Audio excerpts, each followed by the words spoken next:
the April 23rd board meeting. And Trustee Lancy, would you lead us in the pledge, please?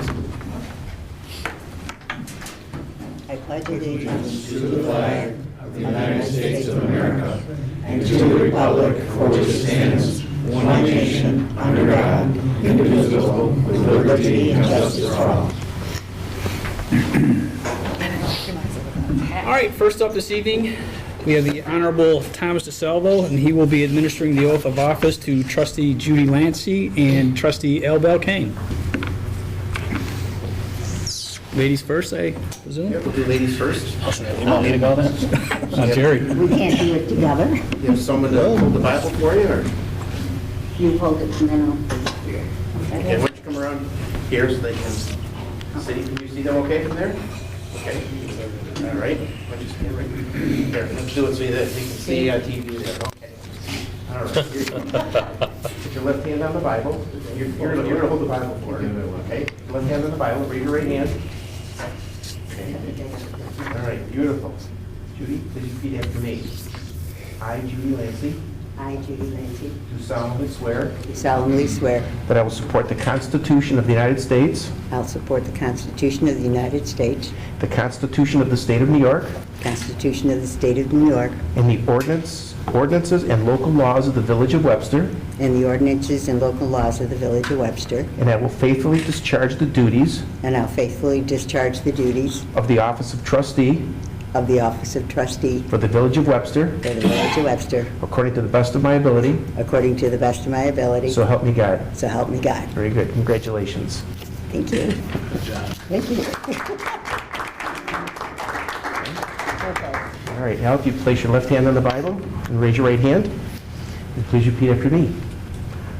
I, Al Belkane, I, Al Belkane, do solemnly swear do solemnly swear that I will support the Constitution of the United States to support the Constitution of the United States, and the ordinances and local laws the ordinances and local laws of the Village of Webster, of the Village of Webster, and I will faithfully discharge the duties and faithfully discharge the duties of the office of trustee for the Village of Webster of the office of trustee for the Village of Webster, according to the best of my ability, according to the best of my ability, so help me God. so help me God. Congratulations. Thank you.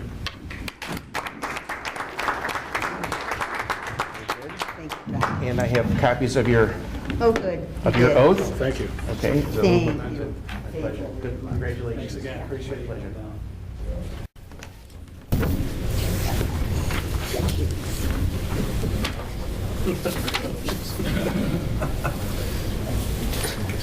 Hugs all the way around it. Got it.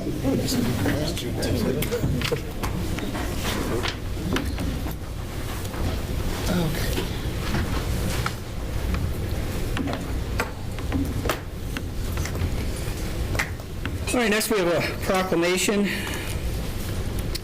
regarding the Historic Preservation Month. So I'd like to read that at this time.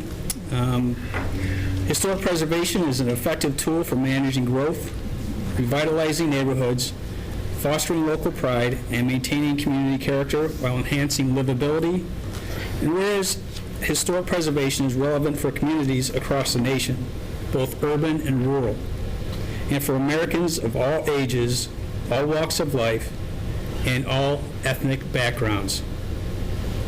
And whereas it is important to celebrate the role of history in our lives and the contributions made by dedicated individuals in helping to preserve the tangible aspects of the heritage that has shaped us as a people.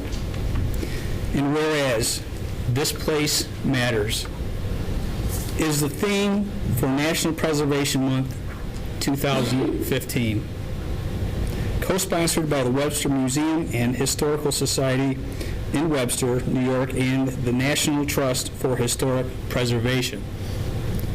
Now therefore be it resolved that I, John J. Cahill, Mayor of the Village of Webster, do proclaim May 2015 as National Historic Preservation Month, and call upon the people of Webster, New York, to join their fellow citizens across the United States in recognizing and participating in this special observance.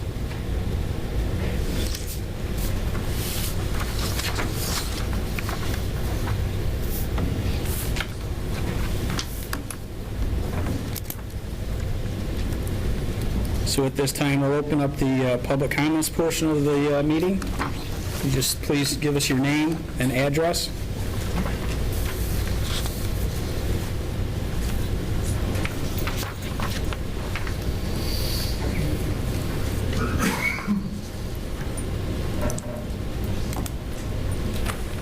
Richard Walder, 20 Elm Street. I had some carryover questions from the last meeting. The first one, I was promised an answer to what properties the Village of Webster pays property taxes on. He was able to research that and has the answer for that. Mr. Walter, I can answer that question. I believe the amount of money is $423, and it is for a number of properties which all exist over on the paper streets of Mohawk, Runnyquoit Drive, Sunset Boulevard, and the other one was, as I said, Mohawk. I need to make sure. Pardon? You said Iroquois. Sunset Boulevard, Mohawk Drive, and Runnyquoit Drive. Those are the three. And what they are for, pardon? Yeah, it's Iroquois. No, it's around No. Runnyquoit Drive, Yeah.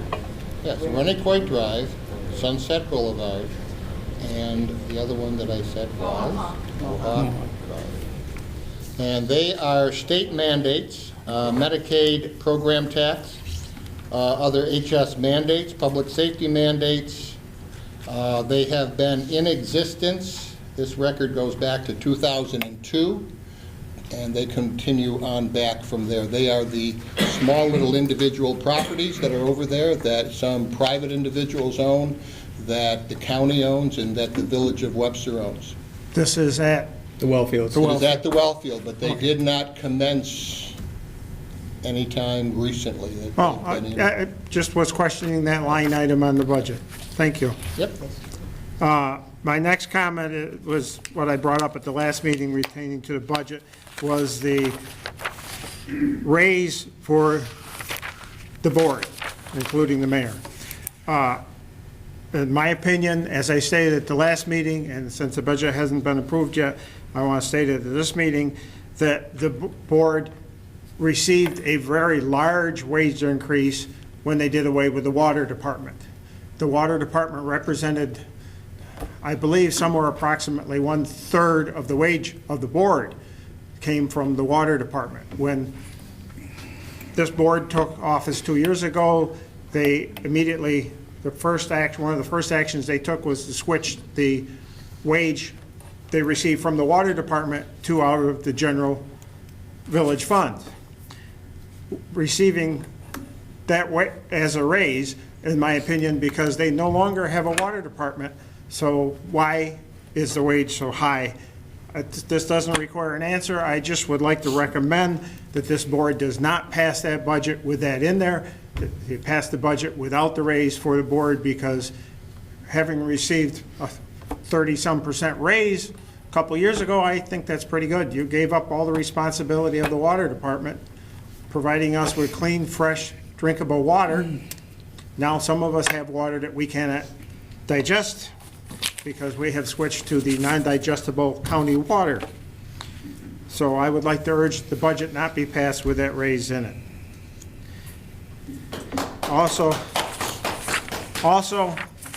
I would like to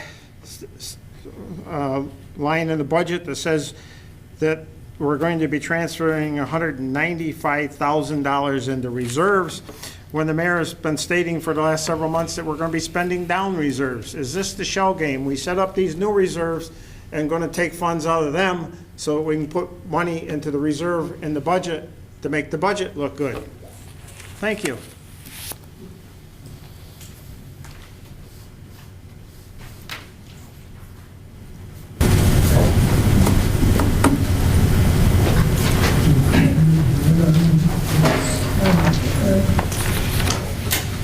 Peter Elder, 59 Dunning Avenue. I want to thank you for allowing me to speak tonight. The package you provided for tonight's meeting was excellent and allowed me to closely examine the budget. And there are two areas I'd like to comment on. First is the deficit the village is projecting. While reserves may carry you through the year, using over $300,000 implies that you need to look at how much the village is spending to better balance your revenues and expenses. In the short term, this is one possible use of reserves, but a long-term budget plan, perhaps 2 or 3 years into the future, which I think is actually recommended by the Comptroller's Office, should be created and shared with the village residents. And I want to compliment the treasurer because she put together some of the best continuous information I've seen about the salaries. It was excellent. I noticed when looking at the budget that Trustee Byerts is not shown with any salary increase. The other board members are. Trustee Byerts should be recognized and congratulated for foregoing the increase. But why then are the other members taking one? Trustee Byerts might even have been a better claim to have a raise because he's the deputy mayor. It seems to me that if one of you doesn't take the increase, then none of you should. It just makes sense. Please consider passing the budget with the condition to the motion to leave the board salaries at 2014 levels, just like Trustee Byerts would be. Finally, I just wanted to point out that many of the fees in the fee schedule are significantly higher with this budget. Poor Mr. Morgan on North Avenue will be paying what I think is over $12,000 to connect his sewers for that development on North Avenue. You noted in one set of minutes that these fees have been adjusted to be more in line with the town of Webster. But one of the attractions of the village is that we have been slightly lower fee schedule, which hopefully makes the village more desirable. Perhaps having raised the fees this year, you might consider freezing them next year. And while I don't usually ask a lot of questions up here, I was looking at that fee schedule and I did wonder, and maybe I could ask Will real quick, though I don't usually ask, what is a foundation-only permit? We never had that on the books before, but typically what happens is if you've got a large project, sometimes they don't have all the plans ready for like the construction part of it for the building plans, but they want to start on the site work and the foundation. So in the past, we've done this on a consistent basis where we've said, okay, trying to figure out what to charge them for just the foundation permit. Okay. So again, looking at the town as an example, they said, okay, here's a flat fee for just a foundation permit. And I thought, okay, that's reasonable. So really, you've been doing this before, but you've been negotiating on a case-by-case Yes. basis? Okay. Correct. Well, thank you, that's perfect. Sure. Thanks for letting me know. You're welcome.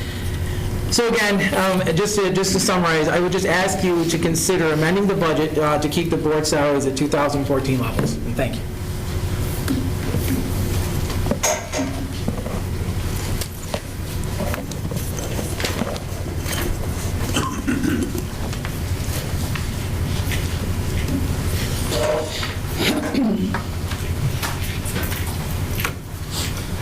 Eric Reynolds, 64 Kircher Park. I have several things I'd like to speak to tonight. Number one, I'd like to reiterate what both Mr. Walter and Mr. Elder said about the pay increase for the board. I think that you should stay with what you have right now. You can always veto a line item. I suggest that you veto that line item. Second, it's come to my attention that in order to be appointed to any committee now, it requires a letter of recommendation. I understand that Mr. Cahill has put that into effect. Is that correct? So there's no letter of recommendation needed to be recommended or appointed to a committee? Okay.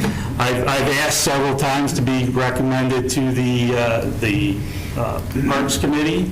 I'm asking you again to appoint me to the Parks Committee. You have no one on that committee, essentially. And I would like to take this opportunity to ask for that.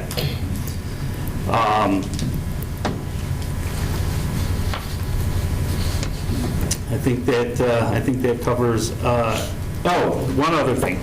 I see that nothing has been put forward in the budget to allow for money to be reserved for A, the Xerox lawsuit, and B, the well field. Why is that? I just don't understand. You know it's coming. You know you've got to have money set aside to it. Why aren't you doing something about it?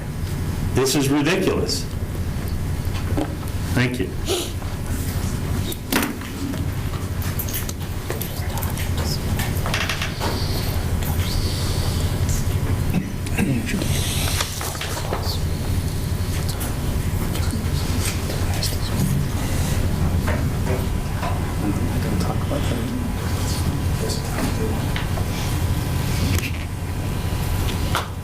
Anyone else this evening?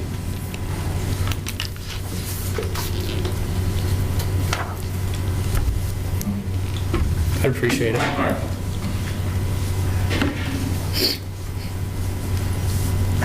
Harold Lauer, 88 Dunning Avenue.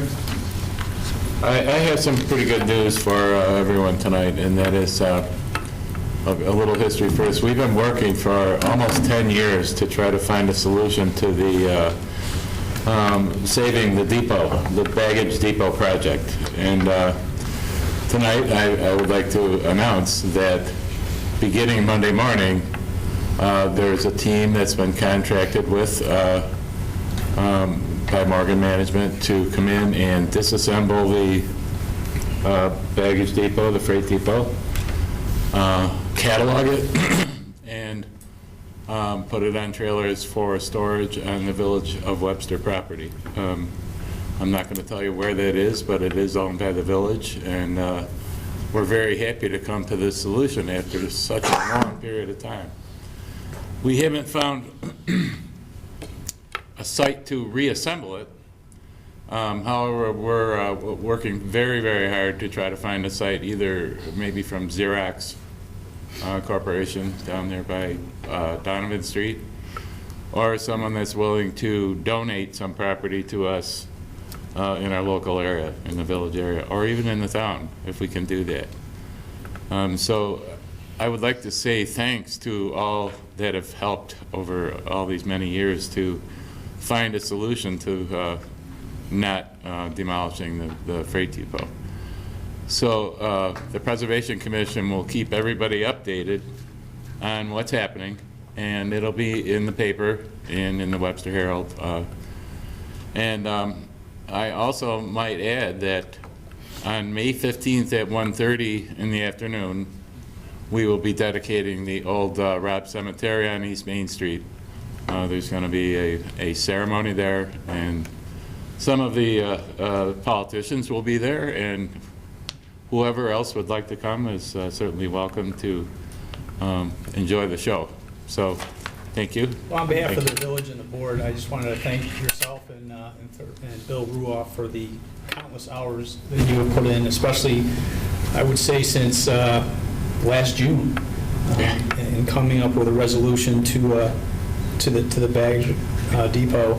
I've been privy to a lot of some of the conversations, and I know that many hours. There's been barriers put up in front of you gentlemen, and you just put your head down and your shoulders forward, and you never gave up. You and Bill, you never gave up, and God bless you for that. And I did send an email out to the members of the board requesting their input as far as storing the planks and at the well fields, and I'm fairly certain that it won't be an issue. But we do have the available space up there, and Jake, thank you for the accommodations up there also. And so we look forward to, it's nice to see that going someplace other than, in the dumpster. So, yeah, it's going to be an arduous task, I'm sure. Yeah. Taking that thing down, marking it, loading it properly, and then, then you've got the task of unloading it. So, and I'm sure you'll be seeking out lots of volunteers for that. So We need volunteers, yeah. Yeah, I wanted to I would ask a also- question. I thought before we had such a huge issue with insurance and Morgan was not going to allow anyone in there. So the Amish have insurance that, They're Mennonites. They're not Mennonites. Mennonites Yeah. had exemption from insurance because of their because of the, their beliefs. okay. I also wanted to say that you, Judy, were a major part in this operation right from the beginning, and I would personally like to thank you for all that you've done also to bring this forth, and so the whole commission thanks you. Thank you. Could you elaborate on what's happening in May with at Earl Thomas? If there's going to be any is the dance going on, going to happen? May 15th and 16th, it's going to be a 24-hour dance-a-thon, and I am not really involved in that, but Bill Ruoff is, and there's all kinds of newspaper articles and posters and information going out. Bands are being, we're looking for lots of music, DJs. There's going to be Volunteers. and volunteers, many volunteers we need, yes. Lots of volunteers. Lots of volunteers we need. And participants. Yeah, well, That's going to be important. And as we need participants as well, and we're figuring a large turnout, and it will be at the R.L. Thomas Field House. That's where the dance will take place, and the music and all. And in the gym next door will be where the vendors are, with everything from ice cream to subs. It's supposedly going to be a big event. We're trying to get it across as it's also a large undertaking, and Bill Ruoff has primarily taken responsibility for that, and the proceeds are going towards request to the commission for wheelchairs and things that are really needed badly by our disabled folks in the village or in the town. And also part of that is going to be put in trust for the rebuilding of the freight depot. Thank you. And so everybody's welcome. And get your pledges in. Thank you. Thank you.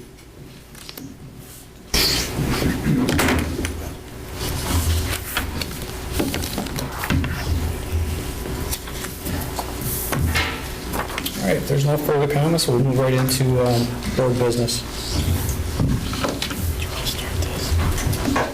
What time we got? Yeah, we should. Thanks, Jerry. So we're going to go right into number 3, which is we're going to open up a public hearing on the amendment to the zoning law with respect to the temporary fences and driveways, which is item number 3. So at this time, I'll open up the public hearing.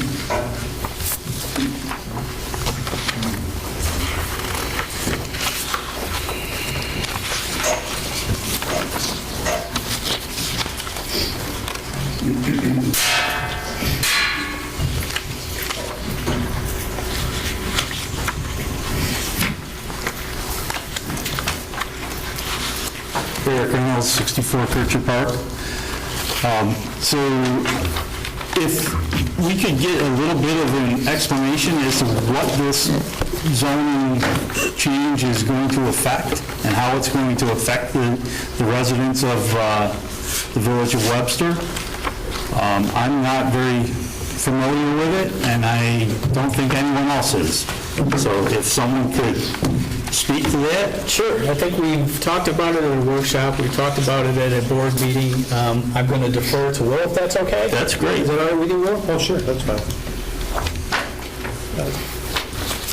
What brought about this particular change? And the change basically is, first of all, defining what a temporary fence is, and second of all, also putting in the code parameters for the amount of time a temporary fence is allowed to be standing. So, for instance, you've got the typical snow fence that people put up to keep the snow from drifting into their driveway or whatever.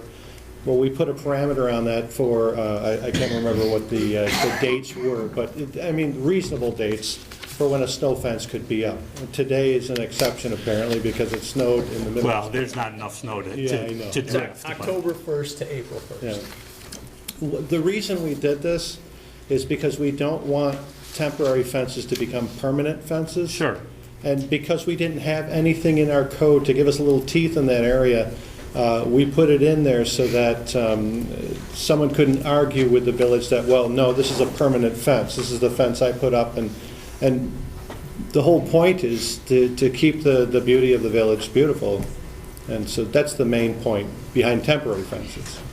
The other part of the law is the driveway, keeping it 3 feet from someone's property line. Okay. And the other reason that came up is because we've had several complaints of people where someone would plow the driveway, but because the driveway is right up to the property line, well, they're pushing snow on somebody else's property. That's number one. Number two, people keep encroaching on another person's property by, you get out of your car, you put things there, you leave things there, and things like that. So other municipalities have done this, and we're not doing it because other municipalities have done it. We're doing this to try and satisfy some of the complaints we receive from the residents.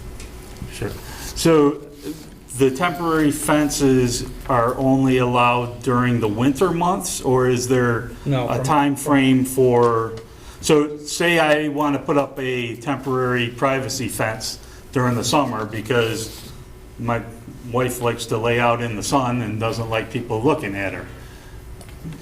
Okay. Interesting illustration, but go on.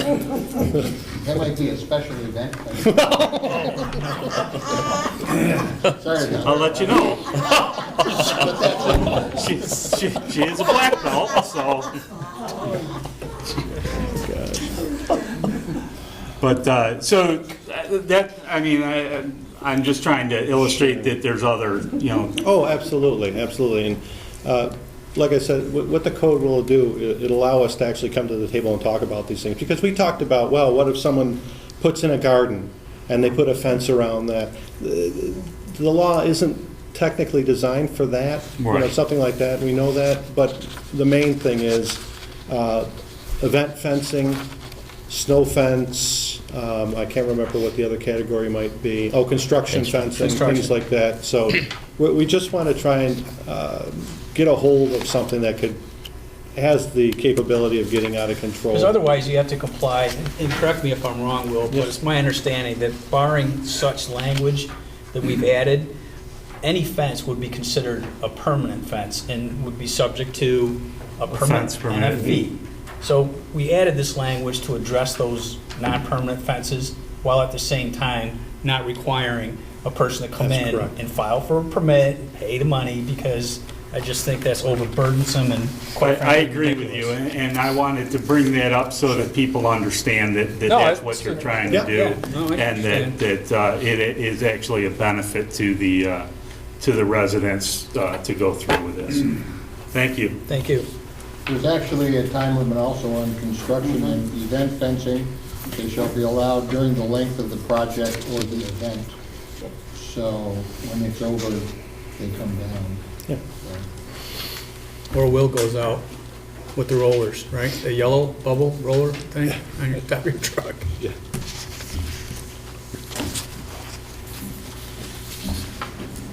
Thanks, Eric. Hi, Peter Elder, 59 Dunning Avenue. I just have just a few questions about this. Does the temporary signs, the temporary fences do not require permits? No. So there's no cost to put them up? Okay. No. So will you, so are you using the permits as, I'm sorry, I didn't mean to. No. Are you using the permits to inspect, to know what to inspect? Is that kind of why the permitting's going on? I beg your pardon? Well, how are you going to know where the temporary fence is? Well, two ways. One, I drive through the village at least once a week in certain sections, observing what goes on so I could see. Number two, I almost guarantee you a resident will tell me where a fence is. Okay. Yeah, And so what would be your procedure then? Would you just inform them of the? I would. Okay, got it. And the only other question I had, if I just, is on section 175-53, it talks about parking requirements. Yes. And it says, no driveway shall be placed closer than 3 feet to the property line. Yes. I just don't know if this has been addressed, but what about properties that have shared driveways? Yeah. Because their driveways are right on the property line. Correct. Like across the street from you, for instance. Yeah, you've got things that are pre-existing non-conforming. but we did look at that and take that into consideration. You have easement agreements and boundary agreements and things like that that are in place that allow for things like that. We're not going to, this particular law isn't going to affect any of that. Okay, I mean, just literally read though, it could. Oh, sure, I know. Okay, Well, it says no driveway shall be placed. So if the driveway's already there, you're not placing it, it can't affect driveways that already are in existence. okay. So Basically, Their grandfather did. it's going to affect a new driveway, or if somebody wants to add on to their driveway, or, but it can't, no municipality can pass a law and make Okay, no, that's a good move point. your Yeah, driveway. no, you're right. So That's if- that's why they're all, it's going to create a lot of pre-existing, non-conforming Right. driveways. Okay. All right, no problem. I just wanted to double check, like I said, especially on Elm and Park, I know there's a lot of them, so. Oh, yeah, I know. Okay, all right, thanks. It may require people to go to the zoning board of appeals for variances in the future too, because there are some lots where you can't fit a driveway in less than, farther away than 2 feet or something. They'd have to go to the zoning board and try to get a variance. If they needed to, if they needed to extend the driveway, would that also require them to go to the zoning board? It depends. It depends. The code addresses that. If they have a single-car garage, they're allowed to put a 12-foot by 36-foot apron on it. It's kind of like a teardrop thing. Mm-hmm. All right, so that's allowed. If they have a two-car garage and they want to extend that, well, then they have to go to zoning for that right now anyways. Okay. So Don makes a very good point about this, but what the process is then, is it allows them, if somebody wants to put their driveway closer to the lot line than what we have proposed, then it allows a public hearing for people to come and say, well, yes, no, I don't know, you know what I'm saying? Right. So it actually allows for Ultimately more would be public their input. neighbors. Okay. Okay. All right, thanks.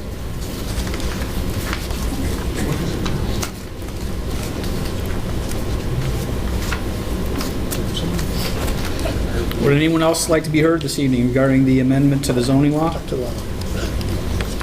Jake?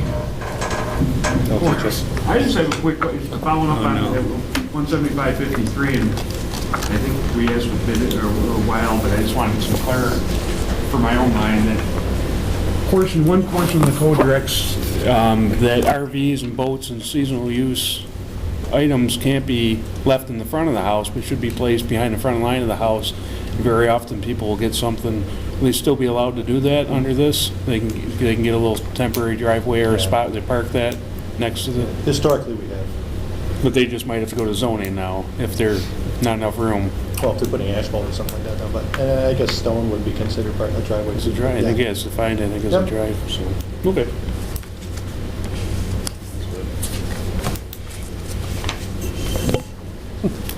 All right. Anyone else? Okay, I'll close the public hearing at this time then. Just a reminder, before this can be adopted, we need to comply with seeker. It's an unlisted action. Correct. And also the county planning had to be put on notice, because it is any amendment to the zoning ordinance, General Municipal Law 139, you gotta, and then there's a 30-day wait period. We're not gonna get anything back from the county, or if, it'll probably come back saying it's a purely local matter, but you still gotta put them on notice. Yep, thank you, Don. All right, Will, are you going to take care of that? Yep. You can work with Josette on that, so the proper notifications are done? All right, thank you so much. Thanks, Don. All right, next we have up is a resolution to approve the minutes from the April 9th Village Board meeting.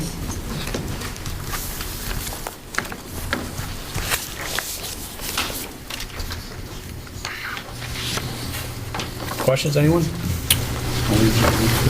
Okay, I'll entertain a motion in a second to accept the minutes. Make that motion. I'll second. Trustee Ippolito? Aye. Trustee Beltrame? Aye. Trustee Lancy? Aye. Trustee Byers? I'll abstain, I was going to do. Mayor Cahill? Aye. Motion passes. All right, next we have a resolution to approve the claims and warrants.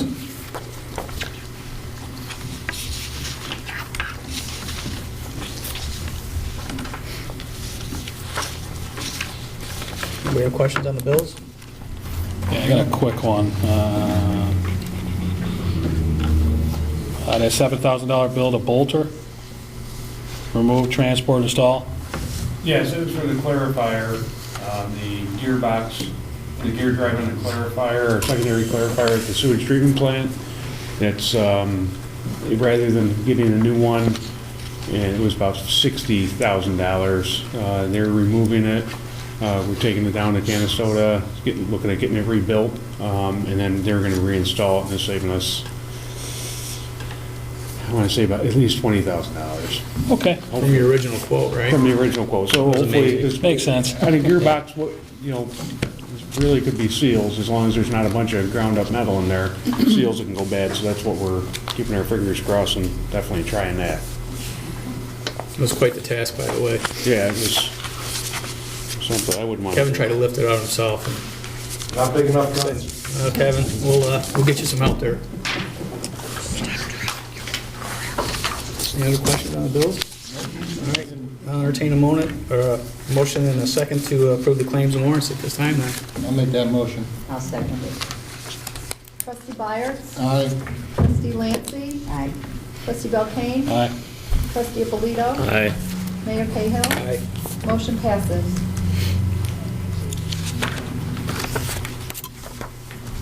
All right, next we have a resolution to adopt policy manual 211, village for laptop loan and use as amended, effective June 1st. And you know, we covered this in the workshop with the languages that are being taken out. You have the copies, they've been highlighted and red and lined out.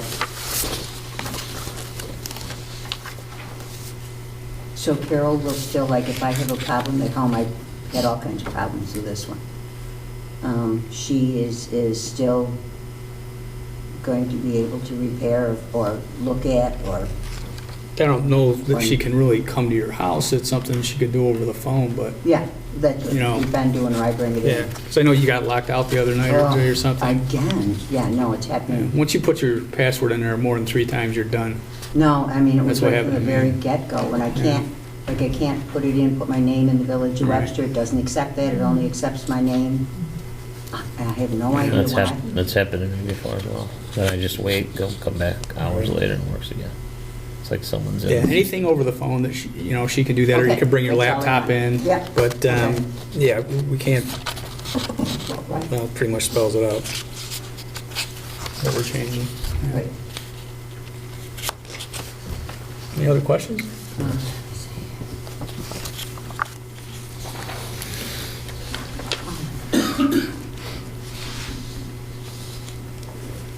What is this unauthorized commercial activity?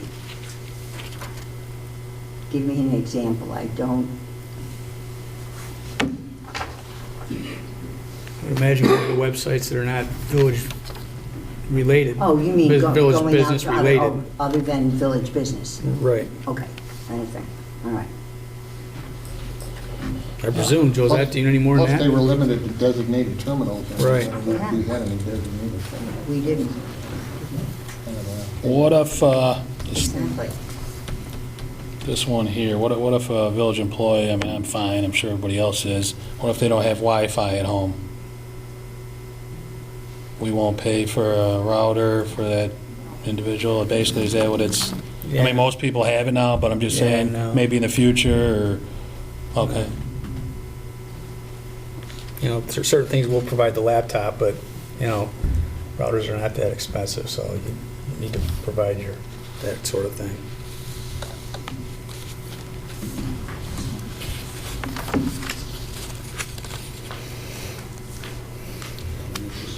That's my interpretation anyways.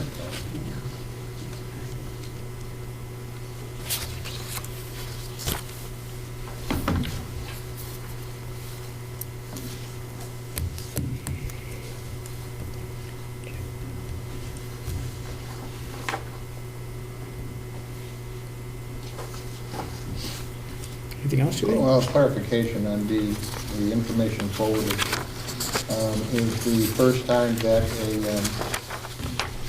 a, let's say, electronic message or some other information is noted by the server that is recorded. And so forwarding that that email, for example, can be deleted because it's already Part of the... initially part of the... Yeah, that's my understanding. That's the way it's written. Information forwarded from village-owned computers or electronic devices is presumed to be a copy and may be disposed of as such. Right, I think it should be deleted. It doesn't, I don't understand Why it's what even it in there. means. It could violate FOIL the way leaving it in Yeah. there. If somebody, you get an email from somebody, now, unless you're just hitting forward and you don't put any comment or whatever, then maybe it's a copy. But if you type something, as you're forwarding it, well, that's subject to FOIL too. But now, under this, you can delete it. I think it's questionable whether, if you leave that in, whether you're violating FOIL, and I think the safest thing is to take it out. Take it out. Unless you're Hillary Clinton. Sorry, I had to throw that in.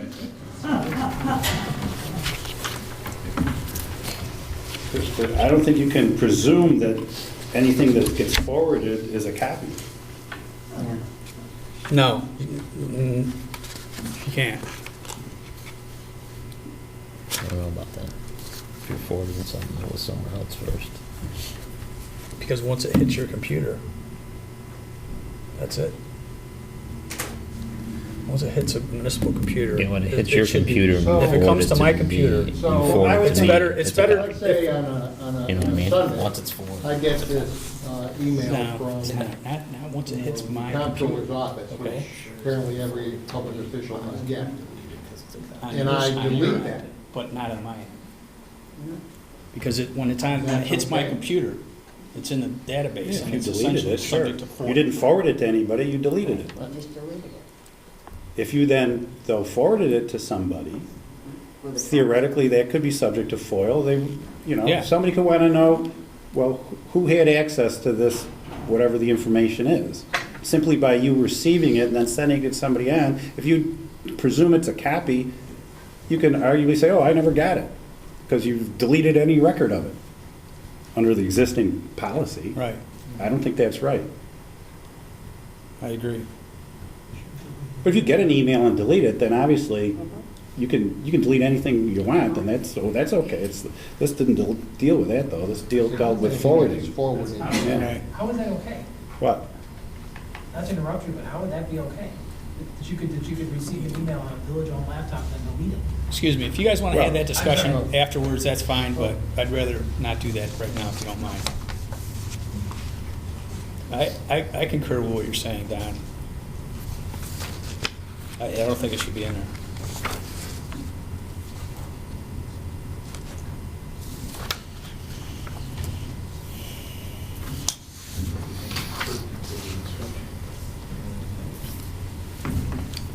Any other discussion on this?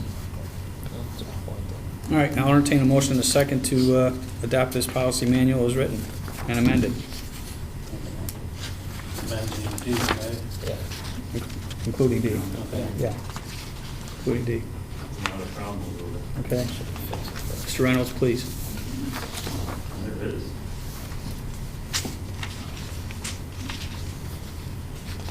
Do I have a motion in a second, or no? Yeah, I'll make that motion as long as we amend. We can do that too. Why don't we just fix it? Well, what are we fixing? D's fine, D's should not be in there. You already lined it out. D is crossed out, right?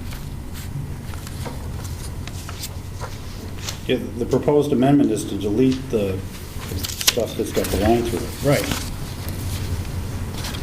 Right, so we're good then. Yeah. Right. Okay? Okay. That's what the line means. You're out. Do we have a motion or a second, Josette? Trustee Belkane? Aye. Whoa. I'm asking a question. I didn't get the second. That's my question. Yeah, I made a motion. You made a motion. Do we have a second? Who seconded? I'll second it. Okay. Trustee Belkane? Aye. Trustee Ippolito? Aye. Trustee Byers? Aye. Trustee Lancy? Aye. Mayor Cahill? Aye. Motion passes.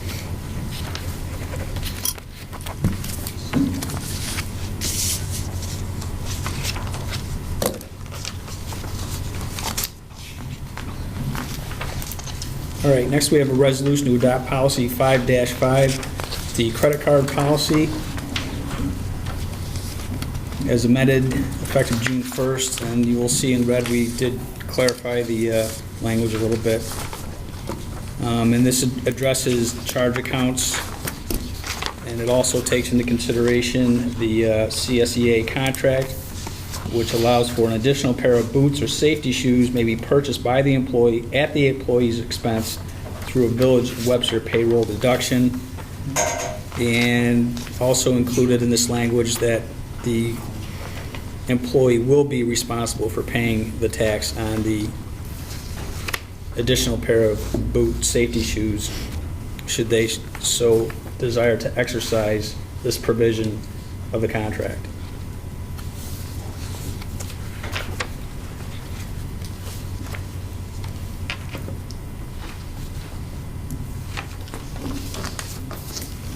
We did have previous discussion on that. Yep. Anybody have any further questions? All right, at this time, I'll entertain a motion in a second then. I'll make that motion. I'll second it. Trustee Ippolito? Aye. Trustee Byers? Aye. Trustee Belkane? Aye. Trustee Lancy? Aye. Mayor Cahill? Aye. Motion passes. All right, next we have a resolution to adopt policy 5-6, payment in advance of audited claims as amended. This will be effective immediately, should it so pass.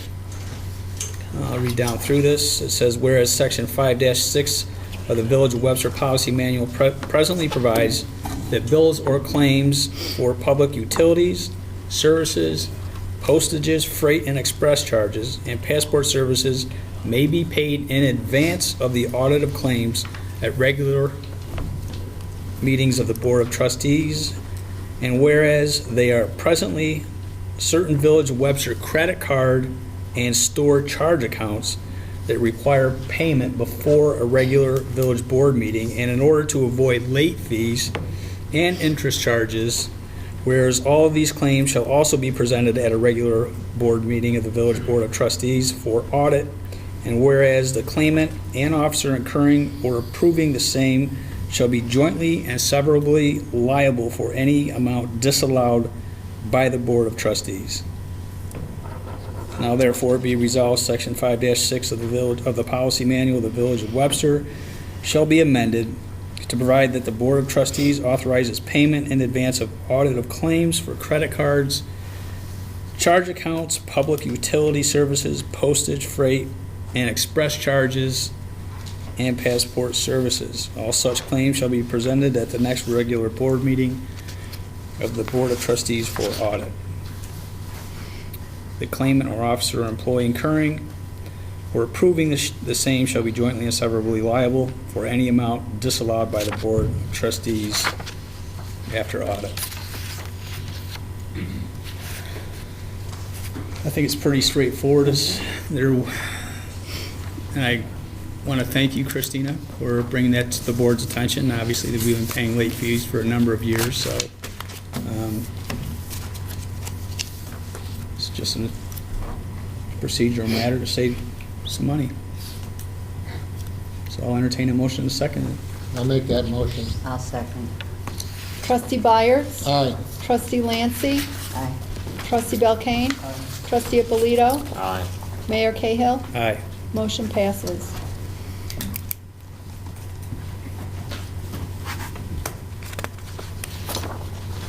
All right, next we have a resolution to adopt the 2015-2016 general budget.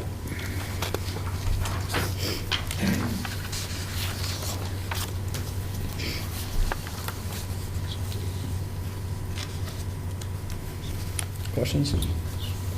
I do want to speak on behalf of the salary increase. I mean, that was just on the budget. It's not like we had a discussion to let's raise our salary. So I'm in the same position that Daryl is.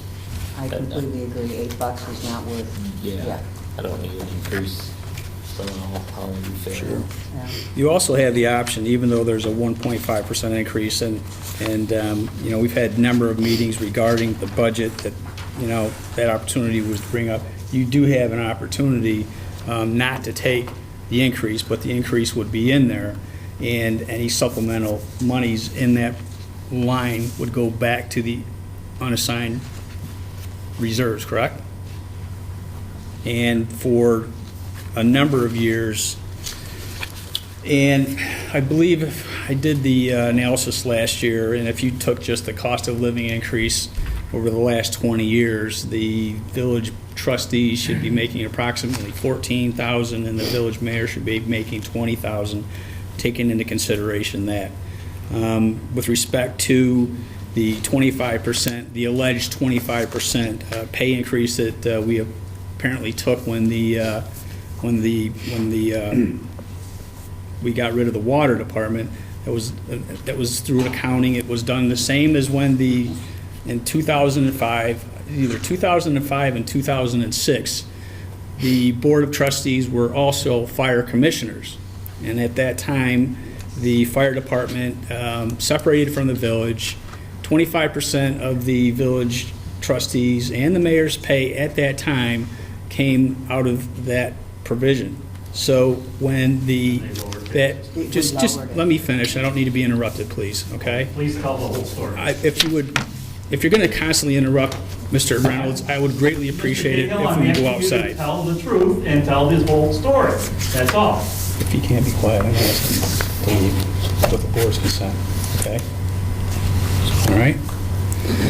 So at that time, there were 25% of the pay came from that aspect of the budget. When the fire department left, the board and the mayor did not take a 25% decrease in their pay. What did happen was the tax rate went from $2.32 per thousand to $2.22 per thousand. What also needs to be mentioned is when the fire district was formulated, the cost per thousand at that time was, I believe, 84 cents per thousand when that was initiated. So if you take the 232, went down 10 cents, and then you add the 74 cents, you actually saw an increase in your overall taxes. So that's the full story there. And if the board so chooses, they don't want to take the increase, they're fine. But I do feel that future boards may not like that or may not have that feeling. So I think it's reasonable to leave that 1.5% in there. Yeah, and I'm not comparing it to history or whatnot. It's just my personal thought. Now you know, I do have a full-time job, and so that's. And you have that option. Everyone here has that option, but the 1.5% now, if this is was my reasonable. full-time job, I'd be fighting for a little bit more. So I don't know what your thought is. Yeah, well, we already talked about it. I agree, or donate it to charity or whatever. Yeah, you can do whatever you like with it. Yeah. Mr. Mayor? Excuse me, there'll be no more questions, okay? I'm going to make one. I'm sorry, sir. But I'm No. not No, sir, you're not. comfortable with any of you board members having credit cards. You're on the wrong topic, sir. All right, let's just not play on that, please. No. Any other questions on the budget? Do we have to make a motion on Yeah, that? we gotta make that. Yeah, I'll accept a motion in a second to adopt the budget then. Well, No, I was- as amended, right? If we're not going to. I'll make a motion to rescind our raises. Well, you can do that. Yeah. The point I'm trying to make is I'd like the 1.5 to stay in there. You don't have to take it. You can. Yeah, I'd rather just have it off. You're okay with it? Are you going across the board with those that Like the planning board, the zoning board, everybody got 1.5%. I'm not, I can only speak on behalf of myself Yeah. here. And, That's why you had the option. If the 1.5% stays in, let me explain no, this. I get that. But if you have the board, 4 board members here saying they just don't want it, let's not even put it in the budget. Not in the reserves, not in anything. either. Let's just eliminate it. That's my opinion. No, I- Christina, can we do that, or? I don't see why not. I mean, The number would just stay 19,608 as it was in 2014-15, excuse me, Right. Unless yours 14-15. goes up, you Yeah. can do your whatever you want. Why can't? If you take the 1.5, it goes across the board. I'm not gonna lose any sleep over $60. So let's make. Like, that was my point, you know? I don't know about any other board, I haven't talked with any other board. The town did go up 2%. I'm not talking about the town, I'm talking about the planning board, the Gotcha. zoning board, I'm talking Yeah. about the historian and whatever, that whether they have 1.5%, they haven't expressed any desire not to go up, anything for or against. I did. However, All I myself made this known very early on that I would not take this raise. As far as I'm concerned, this is not a living for me, and that was brought up. This is a service for me, and so I do not need that 1.5%. Agreed. Yeah. Agreed. I have no Well said. problem either way. I did talk to Lynn Barton regarding this, and she was very appreciative of the fact that for the first time in 10 years, they are seeing a slight increase, so I think that's warranted. I have no problem amending the 1.5% for the village board of trustees only.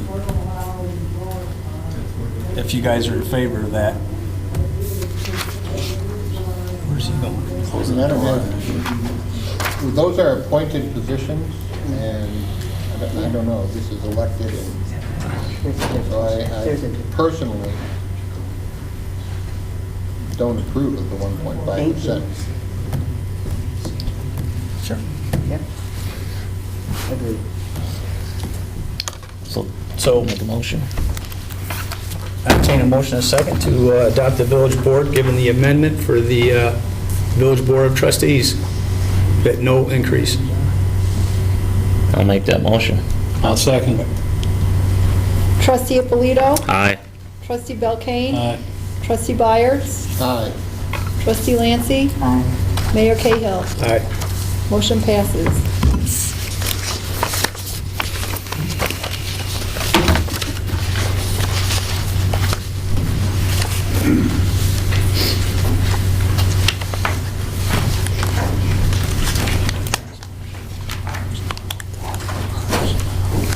Yeah, before we do that, yeah.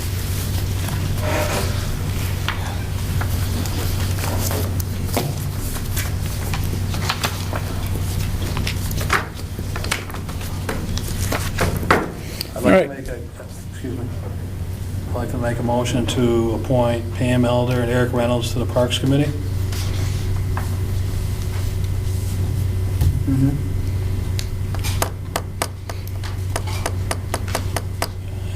Anybody with me on this? Yeah. You want to pass? Oh, yeah.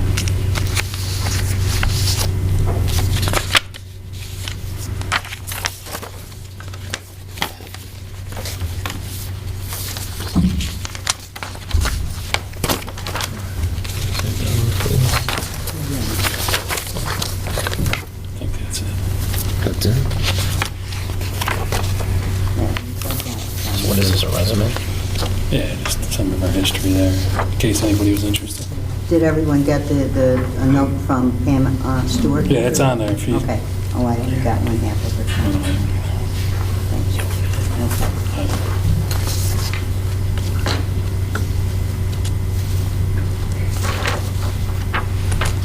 I think procedurally, you're a little out of order on this.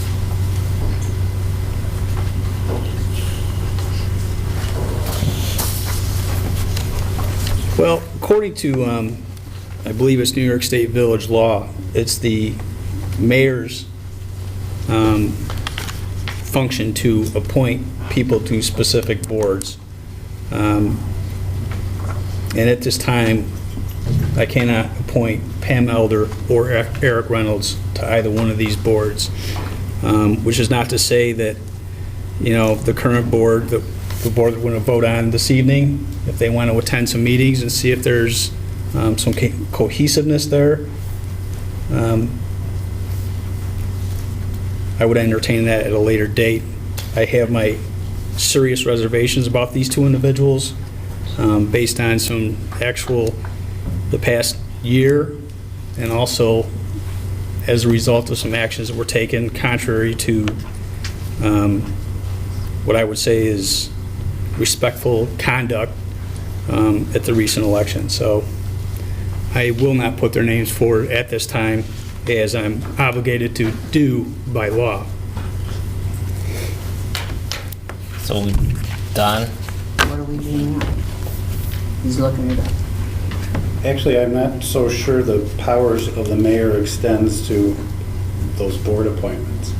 If you look at section 4-400 under mayor of the village law, it says, it shall be the responsibility of the mayor to appoint all department and non-elected officers and employees subject to the approval of the Board of Trustees. But if you look at section 3-308, where it talks about separate boards of commissioners, it says the Board of Trustees may establish or abolish a board or boards of fire, ambulance, water, light, sewer, park, or cemetery commissioners.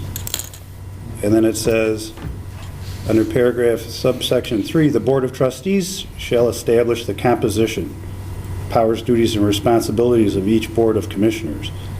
And may from time to time amend. That's not a Board of Commissioners, though. Well, and quite frankly, that's contrary to what the conversation that you and I had last week regarding appointments. I never had a conversation, I'm sorry, I don't recall a conversation about Parks and Recs appointments. Well, we had a conversation about appointments, that the mayor makes the appointments. That's true, but you didn't specify. We had that conversation in the context of appointments of certain positions, which I didn't take to include Parks and Rec, or Planning and Zoning Board or all that kind of thing. In the establishment of a commission, like the Historical Commission, board was able to establish, for example, that they wanted an architect, they wanted a historian, they wanted a resident, and they wanted 2 other people. So the composition of that was 5 people, not necessarily the appointment of any particular individual to those positions. Is that correct? Would I be correct in stating that or not? I suppose one could interpret it that way, but again, I didn't realize this particular issue was coming up tonight. So, Neither did I. So we're sort of going a little off the cuff here. Sure. Perhaps if you want to, give a little time to look into the issue. I think that would be appropriate. How long have you had 2 people on the committee, Jerry? Well, I'm the liaison, and it's been Jake. So the 2 of us, and we've had, the 2 residents that was mentioned by Al have been asking and asking and asking and asking. Jody. She was on. You also had 3 other people. Yes, who came that through lasted afterwards, for. so. I can just tell you. But we didn't go through. They were not appointed by the mayor. We didn't go through any background. Yes, Jody was. They were, and we approved that one at the board. Yeah, we approved it during a reappointment, but they weren't given to us as candidates from the mayor, and there was no interview process. There was no background of anything, and there was 3 people on there. Yes, she was appointed through this process, but what Mr. Cahill is saying, that he's the only one that could bring these people forward for the committees. That did not happen since I've been on the board. Are you bringing forth then that there should be an interview process? I'm not. No. You just said there was no interview process, as if there should be one in place. No, that's not. It's been stated before that what's their resume look like? Come and try out a few meetings. Well, no. Well, then why isn't everybody trying out a few? If you want to talk about past practices, we have corrected so many past practices that have not been done properly. well, that's maybe an exaggeration. A number of issues we have corrected that not only the recent past board, but other boards dating back to 1994 have done incorrectly. So, there is a procedure, is my understanding, that the mayor puts forth the names. I have articulated and sent out emails regarding 4 separate people that I have put on this, on a reorganizational meeting. I get that, but I have a problem. And I've articulated through email, my personal reservations and reasons why I did not want to put forth one specific person, and then as a result of something that happened recently during the election, it is my feeling that second person should not be put And forward either, which is why I'm not doing that. But you're one person on a 5-person board. Who I understand that's my point. who I believe, is responsible for putting these appointments on the agenda. Well, I'd like And that's to what he's see, looking at well, right he can now. look it up. I strongly disagree with that.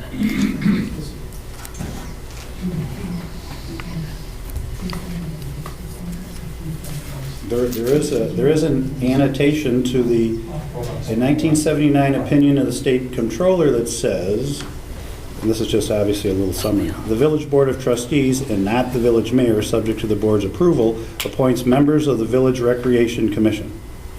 And I think commission and board they're synonyms. Committee, board, commission. This is advisory. If there's something, make it. Is there a difference between appointment? Well, that's it, I know, just vote on it. And- You did a motion in a second. I want to confirm, Don confirms that we can do that. Exactly. Go ahead. We're just kind of waiting. And John's not going to be dealing with these people directly anyway, if, they don't see eye to eye. I mean, it's the Parks Committee that's meeting, it's not. Right, I understand he has, different feelings for these individuals, but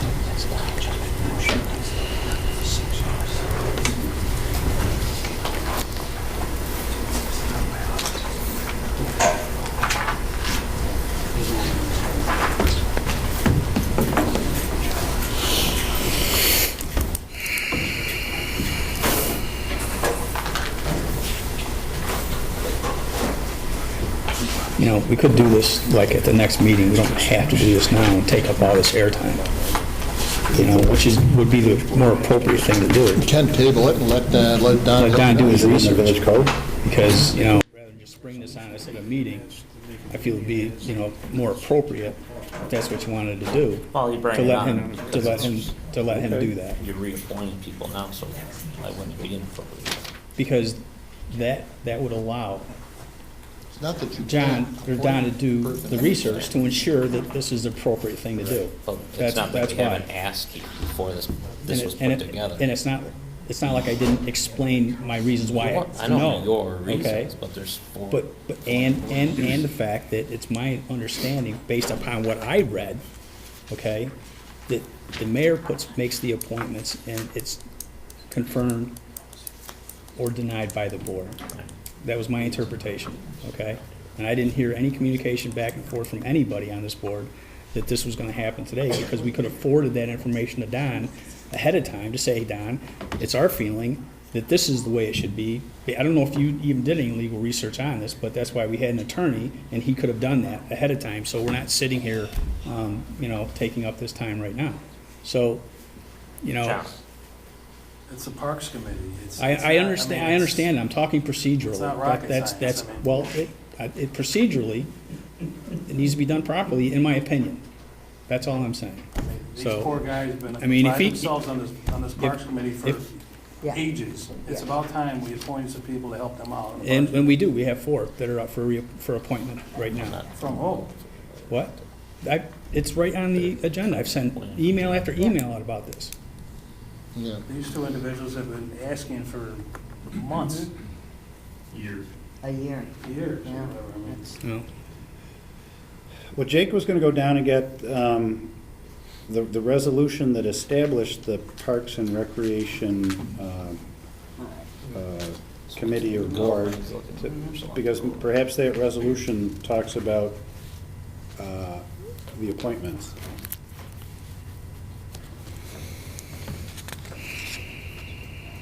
So, if you want to just table the motion and go on to something else, and we'll come back That'd to be it great. later. Okay. Yeah, that's good. Let's do that. And just conduct other business. and- I would chime in on this. I asked to be on a committee in the past, and I was not allowed to be on that committee. I was told by the former mayor that I could not serve on that committee. He gave me a reason why.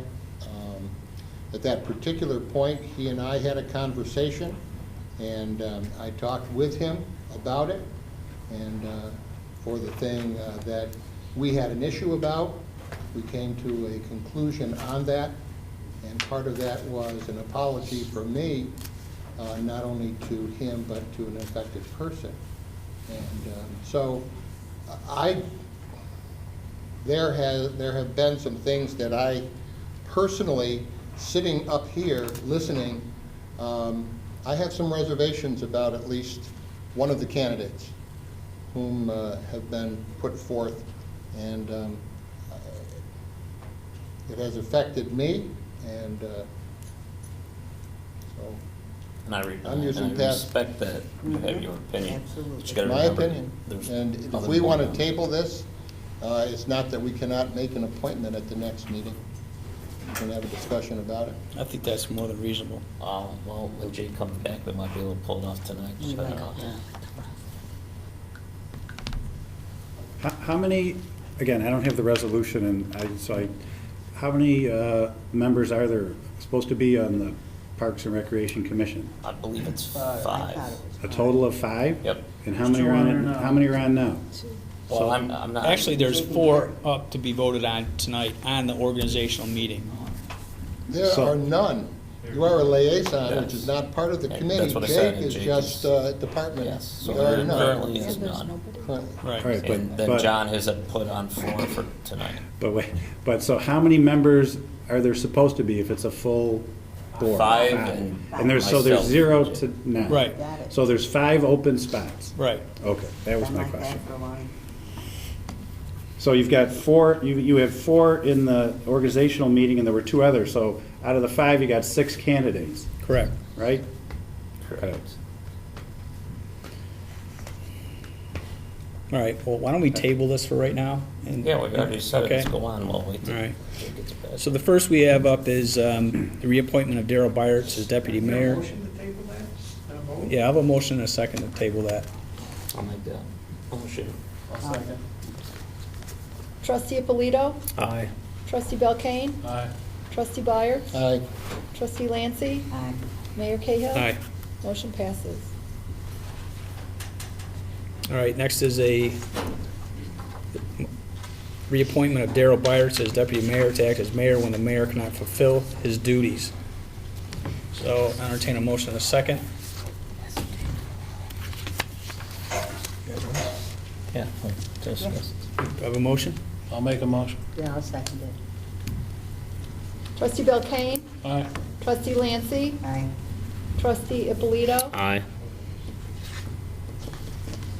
Trustee Mayor Cahill? I know. Abstain. Mayor Cahill? Aye. Motion passes. Did you say abstain? No. You abstain, okay. All right, board designations for the Canandaigua National Bank to be designated as our official bank of the village of Webster, I should say. I'll make that. I'll second. Oh, go ahead. Trustee Lancy? Aye. Trustee Ippolito? Aye. Trustee Belkane? Aye. Trustee Byers? Aye. Mayor Cahill? Aye. Motion passes. All right, next is designate the Webster Herald as the official newspaper of the village of Webster. I'll make that motion. I'll second it. Trustee Lancy? Aye. Trustee Byers? Aye. Trustee Belkane? Aye. Trustee Ippolito? Aye. Mayor Cahill? Aye. Motion passes. All right, did everyone get the email regarding the position? Yeah. Okay. All right.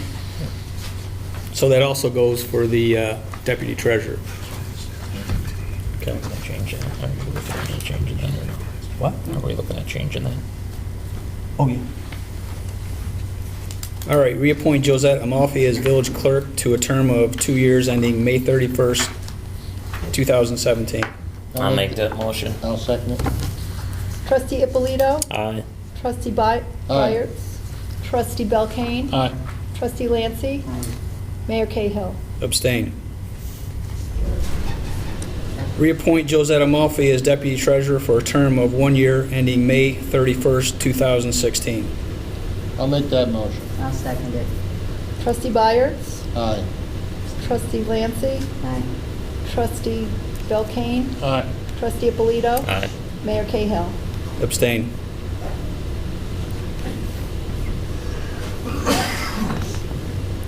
Reappoint Christina Lizak as village treasurer for a term of 2 years ending May 31st, 2017. I'll make that motion. I'll second it.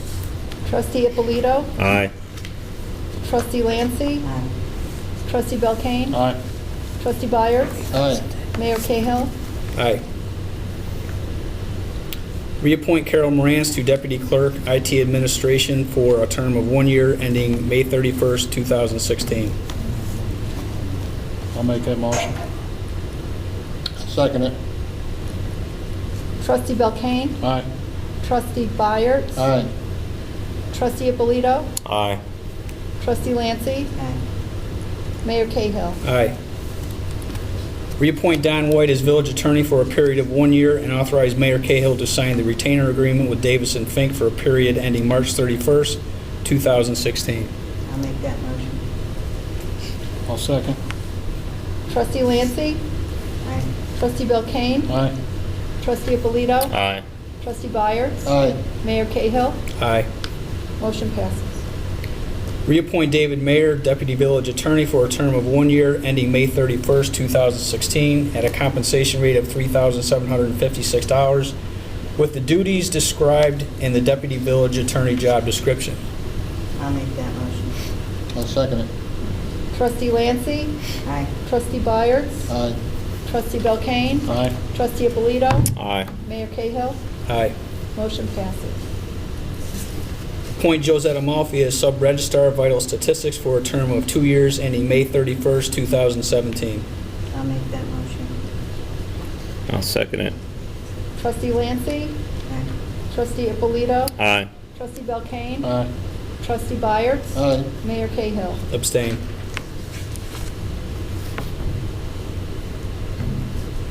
Reappoint Carol Morantz as sub-registrar of vital statistics for a term of 1 year ending May 31st, 2016.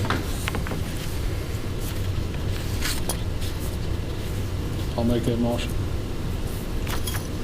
I'll second it. Trustee Belkane? Aye. Trustee Byers? Aye. Trustee Ippolito? Aye. Trustee Lancy? Aye. Mayor Cahill? Aye. Motion passes. Planning and Zoning Board, reappoint Peter Adams, chairman of the Planning Board for a term of 1 year ending May 31st, 2016. I'll make that motion. I'll second it. Trustee Lancy? Aye. Trustee Byers? Aye. Trustee Belkane? Aye. Trustee Ippolito? Aye. Mayor Cahill? Aye. Motion passes. Reappoint Mark Nicholson, chairman of the Zoning Board of Appeals for a term of 1 year ending May 31st, 2016. I'll make that motion. I'll second it. Trustee Belkane? Aye. Trustee Ippolito? Aye. Trustee Byers? Aye. Trustee Lancy? Aye. Mayor Cahill? Aye. Motion passes. Historic Preservation Commission and Historian. Reappoint Carl Lauer, chairperson of the Historical Preservation Commission for a term of 1 year ending May 31st, 2016. I'll make that motion. I thought Judy wanted it. I'll second it. Yeah, I was waiting for him. Trustee Belkane? Aye. Trustee Byers? Aye. Trustee Ippolito? Aye. Trustee Lancy? Aye. Mayor Cahill? Aye. Motion passes. Reappoint Lynn Barton, the village historian, for a term of 1 year ending May 31st, 2016. I'll make that motion. I'll second it. Trustee Lancy? Aye. Trustee Ippolito? Aye. Trustee Belkane? Aye. Trustee Byer? Aye. Mayor Cahill? Aye. Motion passes. Appoint Peter Elder for a 4-year term to the Historical Preservation Commission, term ending May 31st, 2019. I'll make that motion. I'll second it. Trustee Lancy? Aye. Trustee Ippolito? Aye. Trustee Belkane? Aye. Trustee Byers? Aye. Mayor Cahill? Aye. Motion passes. Appoint Sue Nicholson for a 4-year term to the Historical Preservation Commission, term ending May 31st, 2019. I'll make that motion. I'll second it. Trustee Lancy? Aye. Trustee Ippolito? Aye. Trustee Belkane? Aye. Trustee Byers? Abstain. Mayor Cahill? Aye. Motion passes. Parks and Recreation Committee. Well, now that we're here, why don't we, let's pause for one moment. Jake got me the resolution that was adopted April 26, 2007. Motion by Trustee Elder, seconded by Trustee Rickard, to establish a Citizens Parks and Recreation Committee as written in the proposal from Trustee Elder. And the proposal by Trustee Elder was that the Parks and Recreation Committee, the composition was 7 members, not 5. Oh, I didn't know that. See that? Sorry. 7 members appointed by the mayor and confirmed by the Board of Trustees. There you have it. 1 member designated by the mayor as chairperson. Now, that's not to say, it is still, in my view, the power and prerogative of the board to make appointments to zoning, planning, all the boards. The mayor is the offices and employees, none of which are these people. So if the board wants to, you can amend a resolution, you can change a resolution. It's not a local law, it was simply done by resolution. But as presently constituted, it's 7 members appointed by the mayor, confirmed by the Board of Trustees.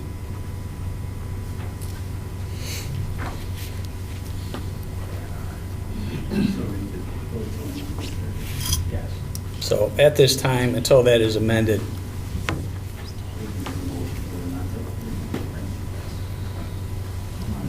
I'm going to put forward these people.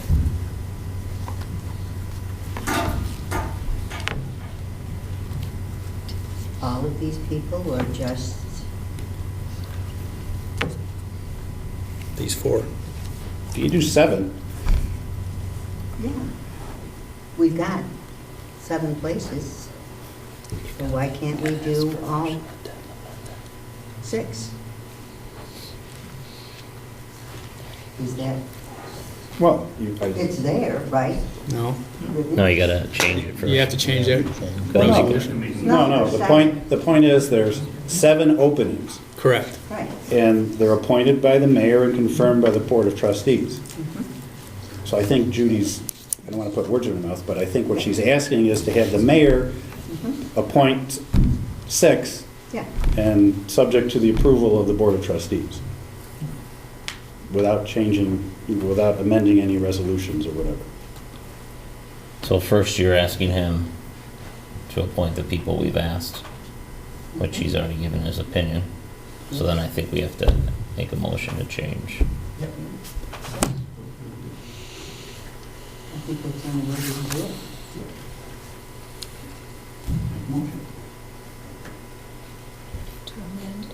Okay, Don, she needs your help. I'll make that the motion to, I don't know what exactly it is that you want to do. She wants to try and put forth a new resolution to change the verbiage in that, which allows the mayor to make the appointment subject to the confirmation of the Board of Trustees, which would allow Mr. Reynolds and Pam Elder to be put forth for consideration. Because I am not, at this point, going to put their names forward as the resolution allows. And I've articulated my reasons why, both at this meeting and through emails, on these 2 particular people. Well, So you can propose you can propose to amend that resolution that was adopted back in 2007 to provide under composition, instead of appointed by the mayor, just say 7 members, appointed by majority vote of the Board of Trustees. So just repeat what he said to you. And it does. Yeah, I know. It also, I'll give you this, you can have this. And it says also, 1 member designated by the mayor as chairperson. Right. So you can leave that alone if you want. This is here's the, they probably should have got 5 more copies of this, but Yeah. we weren't thinking. So it's this sentence right here. So Right. you just want to, you change the appointed by the mayor and confirmed by the Board of Trustees. You can just say 7 members appointed by majority vote of the Board of Trustees. Okay. Okay. Okay, 7 members appointed by the majority vote. Well, and then confirmed by, There doesn't need to be any confirmation. just appointed by the majority. A majority of the vote of the Board of Trustees, which includes the mayor. Yeah, Mayor's a member of the Board of Trustees. exactly. Did you just ask the question? Did you just ask for a moment? Yes, that's what I'm asking now. 7 members, yes. Okay. Um, So I'll make that motion. If you're asking for it, I'll make the motion. Well, no, but they can have 7. There's I'll only second one it. vacancy.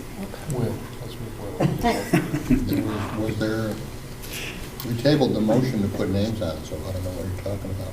You're confirming 7 to be Yeah, on the we're board. confirming 7 Yeah. that can be on the board. Now you would need Motion second to to remove from the table Remove from the table. the previous motion appointing Eric Reynolds and Pam Elder to the board, They so. actually need to vote on that. They didn't vote on the motion to amend, right? They got to do that first. No, we've got to, You have a motion. I made the motion and I Derek seconded it. seconded You it. need a vote. Trustee Lancy, Aye. trustee Ippolito, Aye. trustee Belkane, Aye. trustee Byers, This is to have 7 members? No, that's not changing. The only change is still 7 members, Right. but instead of appointed by the mayor, confirmed by the trustees, simply appointed by a majority of the Board of Trustees.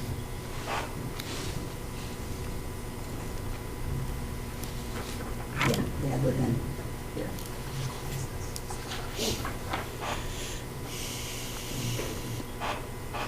No.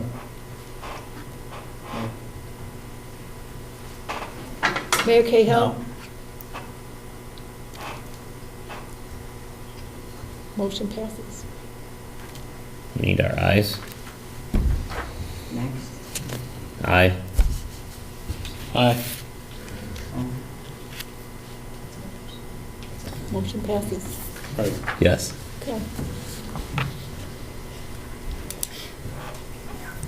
Now, don't we need, Now you would need the motion to remove the previous motion to appoint Eric Reynolds and Pam Elder to the Parks and Recreation Committee, to remove it from the table and put it again before the board.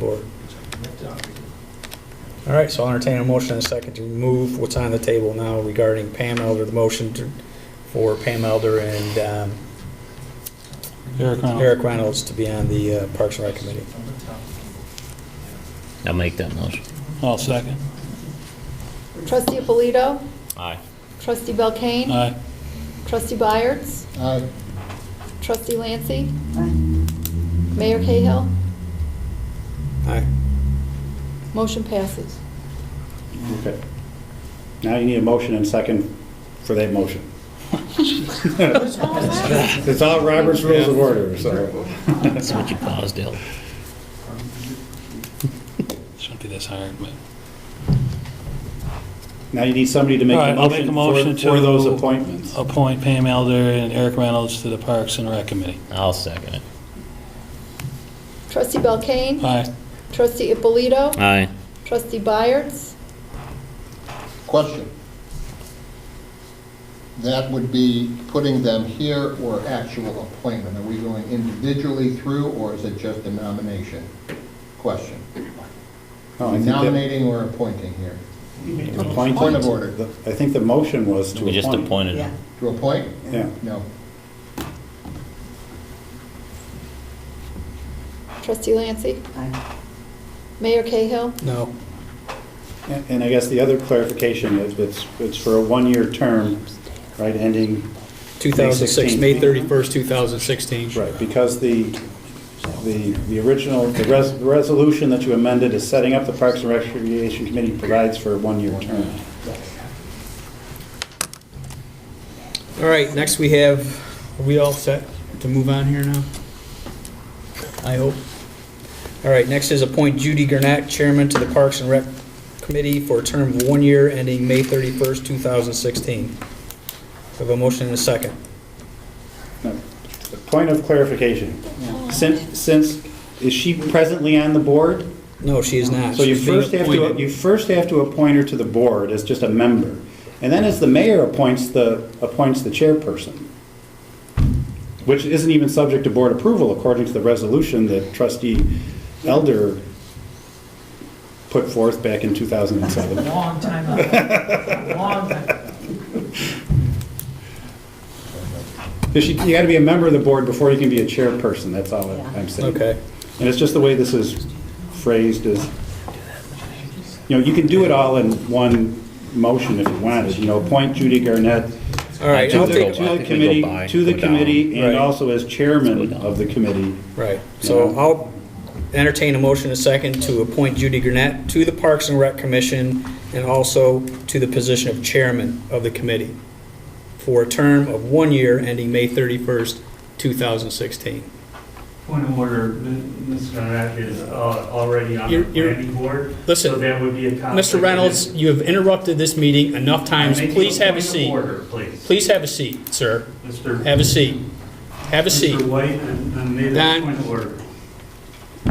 Well, I'm not so sure the public gets to make points of order. They don't. It's generally, They don't. Generally board At members all. that do that. So we have a request for a motion and a second with respect to Judy Gurnett. So I'll entertain a motion and a second. I'll make that motion.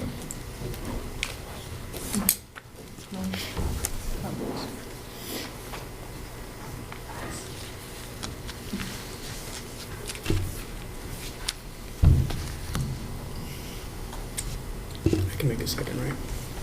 I'll second that. Trustee Byers? Aye.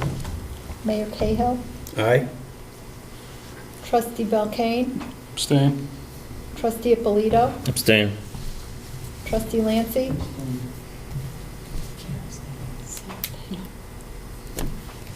So it doesn't.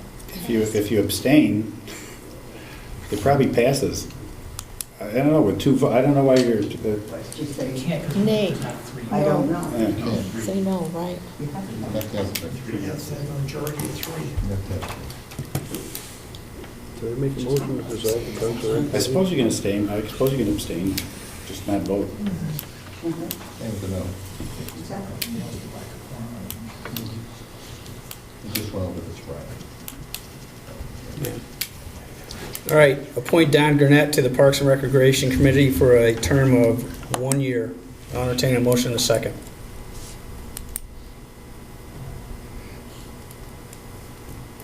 I'll make the motion. I'll second it. Mayor Cahill? Aye. Trustee Byers? Aye. Trustee Belkane? Abstain. Trustee Ippolito? Abstain. Trustee Lancy? Abstain.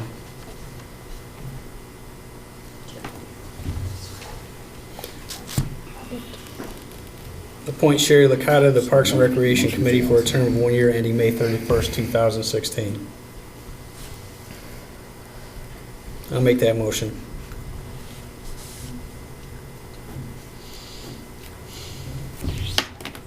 I'll second it. Mayor Cahill? Aye.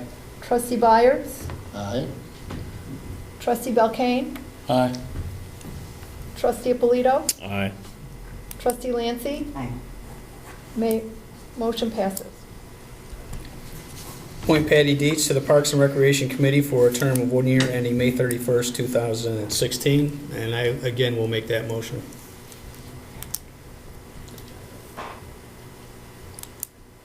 I'll second it. Mayor Cahill, Aye. Trustee Byers, Aye. Trustee Belkane, Aye. Trustee Abolito, Aye. Trustee Lancy. Aye. Motion passes. Now, if the mayor wants to appoint the chairperson for those that got appointed, or I suppose you don't have to have a chairperson, but Not at this time, I do not. that's your prerogative. Next, we have Village Band, reappoint Tom Indiano, Band Director, for a term of 1 year ending May 31st, 2016. I'll make that motion. I'll second. Trustee Lancy, Aye. Trustee Belkane, Aye. Trustee Abolito, Aye. Trustee Byers, Aye. Mayor Cahill. Aye. Motion passes.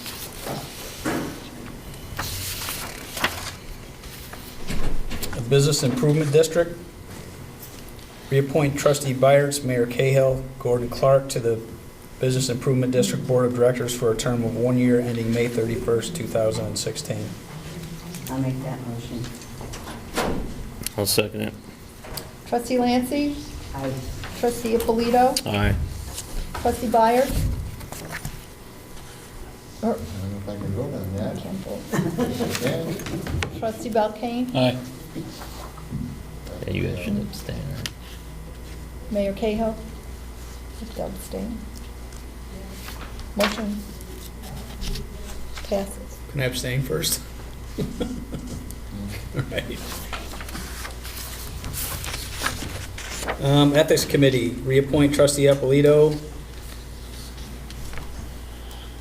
to the Village Board member to the Ethics Committee for a term of 1 year ending May 31st, 2016. Junior threw me off in there. I'll make that motion. I'll second it. Trustee Belkane, Aye.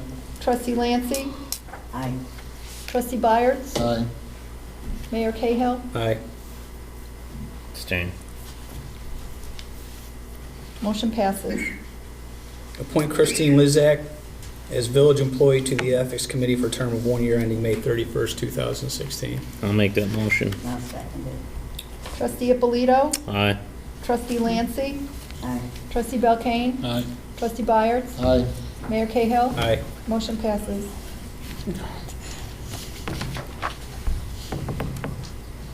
Reappoint Tom Sepola as village resident to the Ethics Committee for a term of 1 year ending May 31st, 2016. I'll make that motion. I'll second it. Trustee Abolito, Aye. Trustee Byers, Aye. Trustee Belkane, Aye. Trustee Lancy, Aye. Mayor Cahill. Aye. Motion passes. Okay, next we have general office. Set the mileage reimbursement for our authorized village employees traveling with our private vehicle to be .575 cents per mile, the current IRS reimbursement rate. I'll make that motion. Second. Trustee Byers, Aye. Trustee Lancy, Aye. Trustee Belkane, Aye. Trustee Abolito, Aye. Mayor Cahill. Aye. Motion passes. All invoices will be subject to a delinquency charge of 15% after 30 days and a 2% additional for each month or portion thereof, beginning on the 61st day. I'll make that motion. I'll second it. Trustee Lancy, Aye. Trustee Byers, Aye. Trustee Belkane, Aye. Trustee Abolito, Aye. Mayor Cahill. Aye. Motion passes. Any one of the following may sign village checks. Mayor John Cahill, Village Clerk Josette Amalfi, and Village Treasurer Christina Lezak. I'll make that motion. I'll second it. Trustee Abolito, Aye. Trustee Lancy, Aye. Trustee Belkane, Aye. Trustee Byers, Aye. Mayor Cahill. Aye. Motion passes.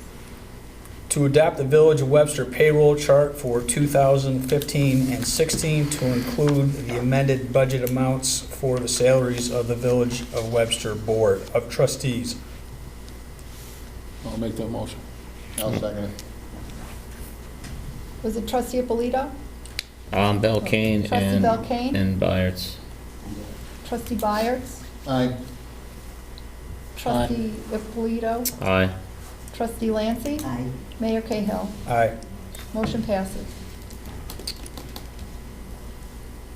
Next is the village office hours shall be Monday through Friday, 8 a.m. to 4:30 p.m., except Thursdays' current hours are 8 a.m. to 7 p.m. Village offices will be closed on Saturday and Sunday. The office will be closed for all governmental holidays, including July 2nd and 3rd, for the 2015 4th of July holiday and the Friday after Thanksgiving, November 27th, 2015. The village office will close Thursday, July 16th, 2015, at 4:30 p.m. due to the Fireman's Parade. Do I have a motion and a second on that? Make that motion. Yeah. I'll second it. Trustee Lancy? Aye.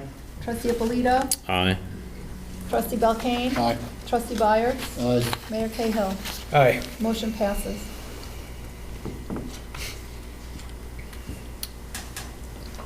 To set the Village of Webster open house Saturday, August 15th, 2015, from 1 to 4 p.m. to coincide with Village Days. I'll make that motion. I'll second. Trustee Ippolito? Aye. Trustee Byers? No, they are. Belkane? Aye. Trustee Byers? Aye. Trustee Lancy? Aye. Mayor Cahill? Aye. Motion passes. Next, we have Policy Manual. Approve and adopt the Village Policy Manual, Sections 01-1 to Sections 10-5, with amendments to the following sections, inclusive of any amendments made during the fiscal year, and shall be effective June 1st, 2015. I'll make that motion. I'll second. Trustee Byers? Aye. Trustee Lancy? Aye. Trustee Belkane? Aye. Trustee Ippolito? Aye. Mayor Cahill? Aye. Motion passes. The following 2015-16 Village of Webster policies are adopted as written in these sections of the policy manual and shall be effective June 1st, 2015. The investment policy, the procurement policy, payment in advance of claims, sections 5-6, the fee schedule 4-1, and the credit card charge account, section 5-5. I'll make that motion. I'll second. Trustee Ippolito? Aye. Trustee Lancy? Aye. Trustee Belkane? Aye. Trustee Byers? Aye. Mayor Cahill? Aye. Motion passes. Next, we have village meetings. Village meetings will be to be conducted according to section 2-2 of the policy manual. Regular village board meetings will be the second and fourth Thursday of each month. Meetings of the planning board will be on the first Thursday, and the zoning board the third Thursday of each month. Village board workshop meetings will be on the first Tuesday of each month. I'll make that motion. I'll That's it. second. Trustee Byers? Aye. Trustee Lancy? Aye. Trustee Belkane? Aye. Trustee Ippolito? Aye. Mayor Cahill? Aye. Motion passes. Next is to change the following meeting dates. Workshop meetings, July 7th, 2015 is moved to June 30th, 2015. October 6th, 2015 meeting is moved to September 29th, 2015. Board meetings, November 26th is moved to November 24th. December 24th is moved to December 22nd. Planning board meetings, July 2nd meeting is moved to July 1st meeting. The zoning board meeting of July 16th is moved to July 14th. These are all for the 2015 calendar year. So I'll entertain a motion in a second. I'll make that motion. I'll second it. Trustee Lancy? Aye. Trustee Byers? Aye. Trustee Belkane? Aye. Trustee Ippolito? Aye. Mayor Cahill? Aye. Motion passes. Next, we have a motion and a second regarding the liaison assignments. Anybody have any issues or questions with these? No? If not, I'll entertain a motion and a second for them. I'll make that motion. You don't have to run through them. You don't have to. Okay. I'll second it. Trustee Belkane? Aye. Trustee Ippolito? Aye. Trustee Byers? Aye. Trustee Lancy? Aye. Mayor Cahill? Aye. Motion passes. Next, any motion and a second for the next organizational meeting will occur on April 14, 2016, prior to the regularly scheduled village board meeting. I'll make that motion. Second. Trustee Ippolito? Aye. Trustee Belkane? Aye. Trustee Byers? That's a Aye. Saturday. What? It's a Saturday? Yeah, that's my point. Is the 14th or Saturday? The 14th is the second Thursday. That's what it is. Oh, I'm sorry, I thought you had said the 16th, someone said. 2016. 15th on the 2016. Get over here and write stuff. Yep, you go ahead. Trustee Ippolito? Aye, Jake. Trustee Belkane? Aye. Trustee Byers? Aye. Trustee Lancy? Mayor Cahill? Aye. Motion passes. Make sure everybody's Jake owes you a paying attention. Coletta. Yeah. Don, you have anything else this evening? I think there's been enough legal for one meeting. I would agree with that sentiment wholeheartedly. All right, Christina, we have office next. Yeah. We have budget transfers and modifications. Josette or Christina, would you like to just review these quickly? This will be the first of many adjustments, modifications that will be made between now and the May 31st. The first one there, adjusting the equipment line because it was over by $710.86 because we didn't anticipate the server to be over the $40,000 that was budgeted for. The second adjustment there is for records retention. In my reviewing all the accounts and trying to make sense of where things go, records retentions is a 101 account, and 101 is typically payroll. Well, this isn't a payroll line, so I didn't feel comfortable putting items there that didn't belong. So I've reclassified the items that were in the current records retention account 101 to 414, which is more in line with where it should be. So the budget adjustment there is from the wrong account to the correct account. And then finally, we also did some reorganization in the accounts for WICKED, Business Improvement District, and WASP. The way the budget was set up before, the Business Improvement District and WICKED were set up under historical. Well, WICKED and Business Improvement aren't historical type expenses based on the Office of the State Comptroller Guide of Accounts.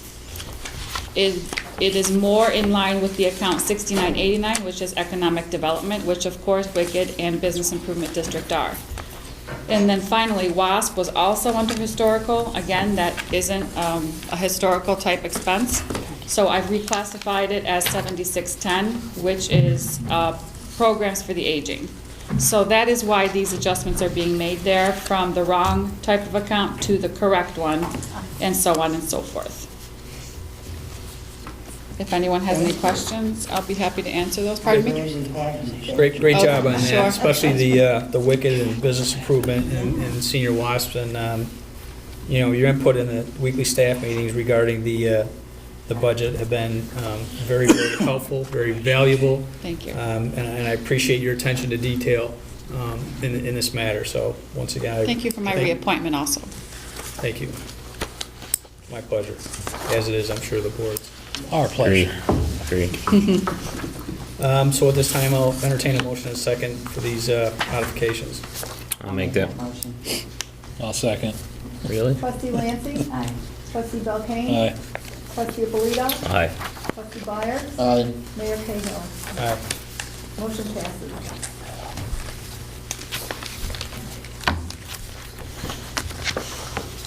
Does anybody have any questions on the statement of expenditures and encumbrances, appropriations, and the actual and estimated revenues, financials? No. Are we, in comparison to our budget, on an annual basis for utilizing or not utilizing our budgeted unreserved fund balance as a portion of the budget for expenditures this year. What's that looking like, Josette?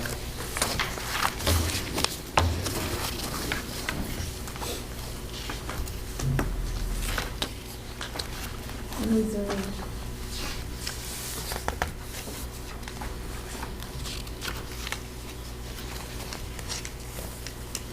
We are pretty much on target. We've been moving things around, but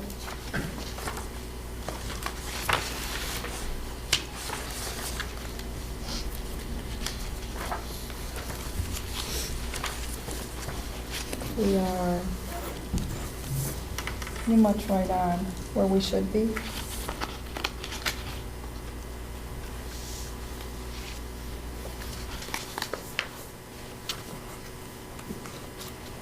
So at this rate, we're at 80.95% used, and we've got, what, 2 months left?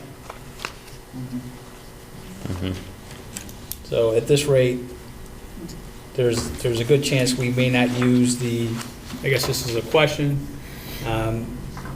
we may not need to use the amount of money that we have allocated from the unassigned reserve fund balance, or unassigned fund balance. At this rate, is that true or no?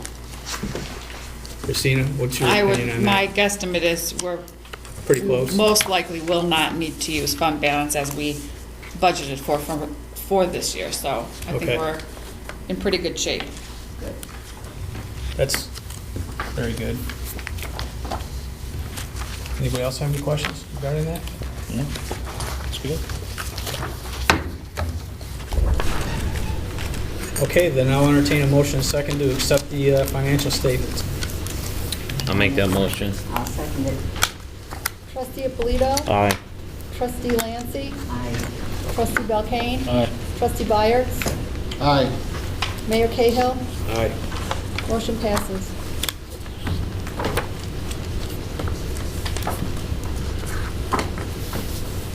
Okay, Will?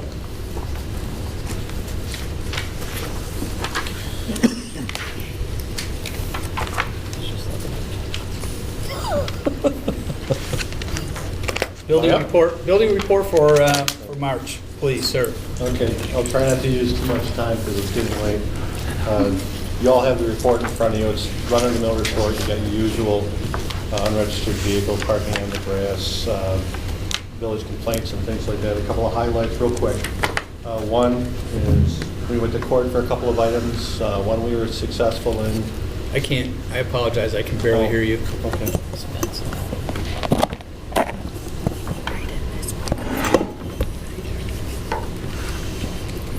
We had a couple of court appearances. Can you hear me now? Is that on, that microphone? Oh, pardon me. Oh, I don't think it's plugged in.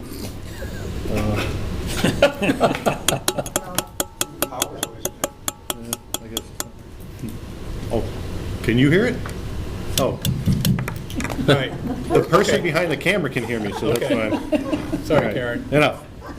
Anyways, we had a couple of court appearances. We were successful in one. We received a $150 fine and the vehicle was removed after several attempts to try and get the individual to help us out, but we had to go to court. The other one was the Main Street property that we've been working on. They began to do work on it, and in talking to the contractors and so on, and then going to court, the judge did grant an extension to the individual for completion of what was required for that, which is the rest of the house and some other items on the property for property maintenance issues. Was the back roof addressed recently by you? 'Cause I don't believe that was addressed earlier. No, not recently, no. But under, the thing I'd like to highlight most in the report is, first of all, we received a grant of $32,000 for the CDBG grant for the underground culvert that we're looking at, hopefully working on soon on West Main Street. Yeah. That's great news. Completed the annual stormwater report, which we're required to do per DEC regulations, per our being an MS4, which is Municipal Separate Storm Sewer System, which requires that we cover 6 minimum measures. Won't go into the details on that, but we're looking forward to public outreach and education this year and completing some other projects that'll help us with the report. Finally, just a shout out to the residents, especially from something that happened to me recently. Door-to-door peddlers are required to have a permit, obtain a peddler's permit from the village. It's important that if someone's coming to your door, that they have that permit, that tag that they wear around their neck with a lanyard visible, because we don't know who they are unless they do come to the village first. And the reason for it is the village does a police background check on these individuals.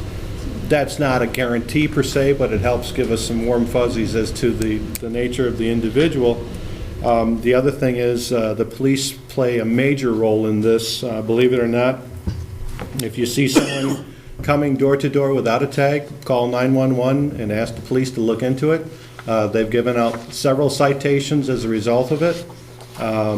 And actually, there are warrants out for people as a result of these things. So, again, someone comes to your door, if they're selling something, make sure they have that tag. If they don't, then ask them to contact the village or, in all cases, contact 911. Thank you, Will. Sure.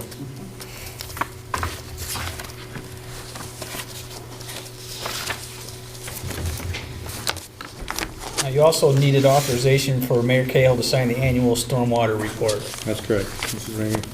Okay.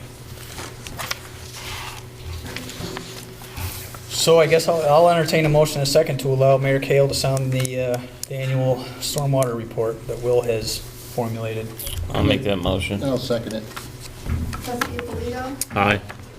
Trustee Byers? Aye. Trustee Belkane? Aye. Trustee Lancy? Aye. Mayor Cahill? Aye. Motion carries. Actually, I should probably abstain, but. Jake? I have confirmed that it's not a Saturday. I mean, you can come if you'd like.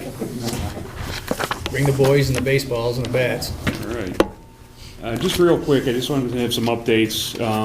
We did receive the final report on our engineering planning study that we did down at the SDP. Just got that earlier this week, so I'm going to be distributing copies of that, and we're going to be able to review that. And I did reach out to the EFC. I'm still waiting to hear back from them as far as parlaying that into another application and getting on their intended use plan. Excuse, I didn't hear what you just said.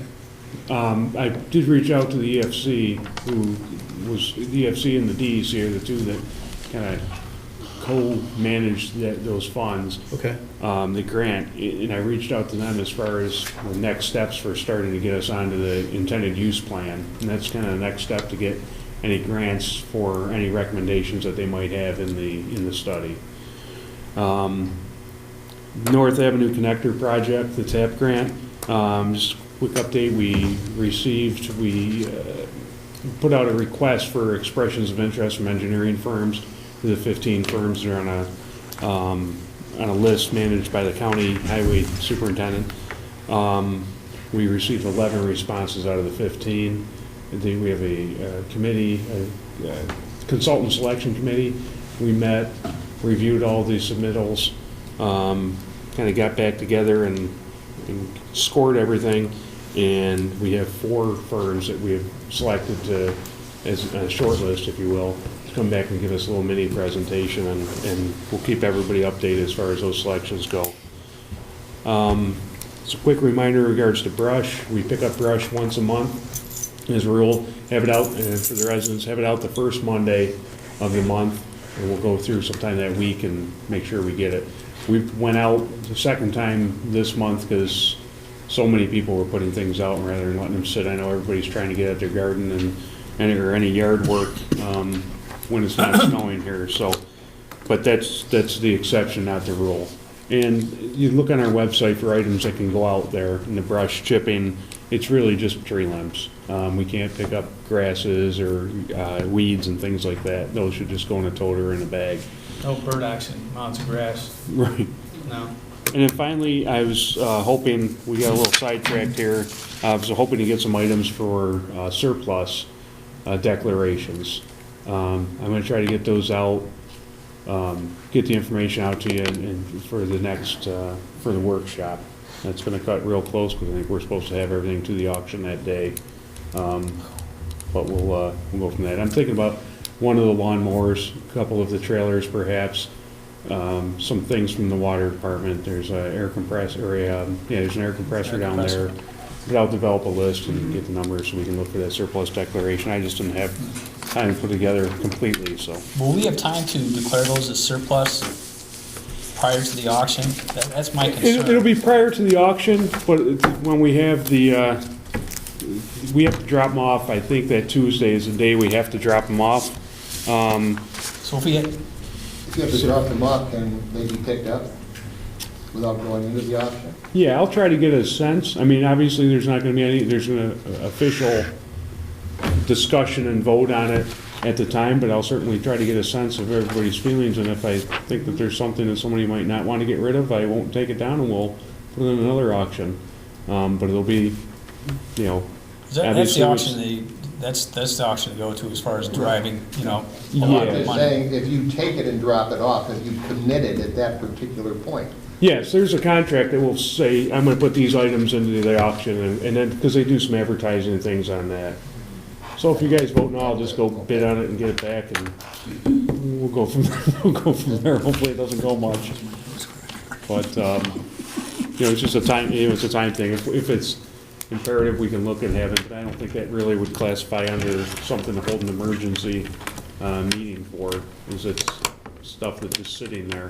And they certainly have auctions more than once a year, so.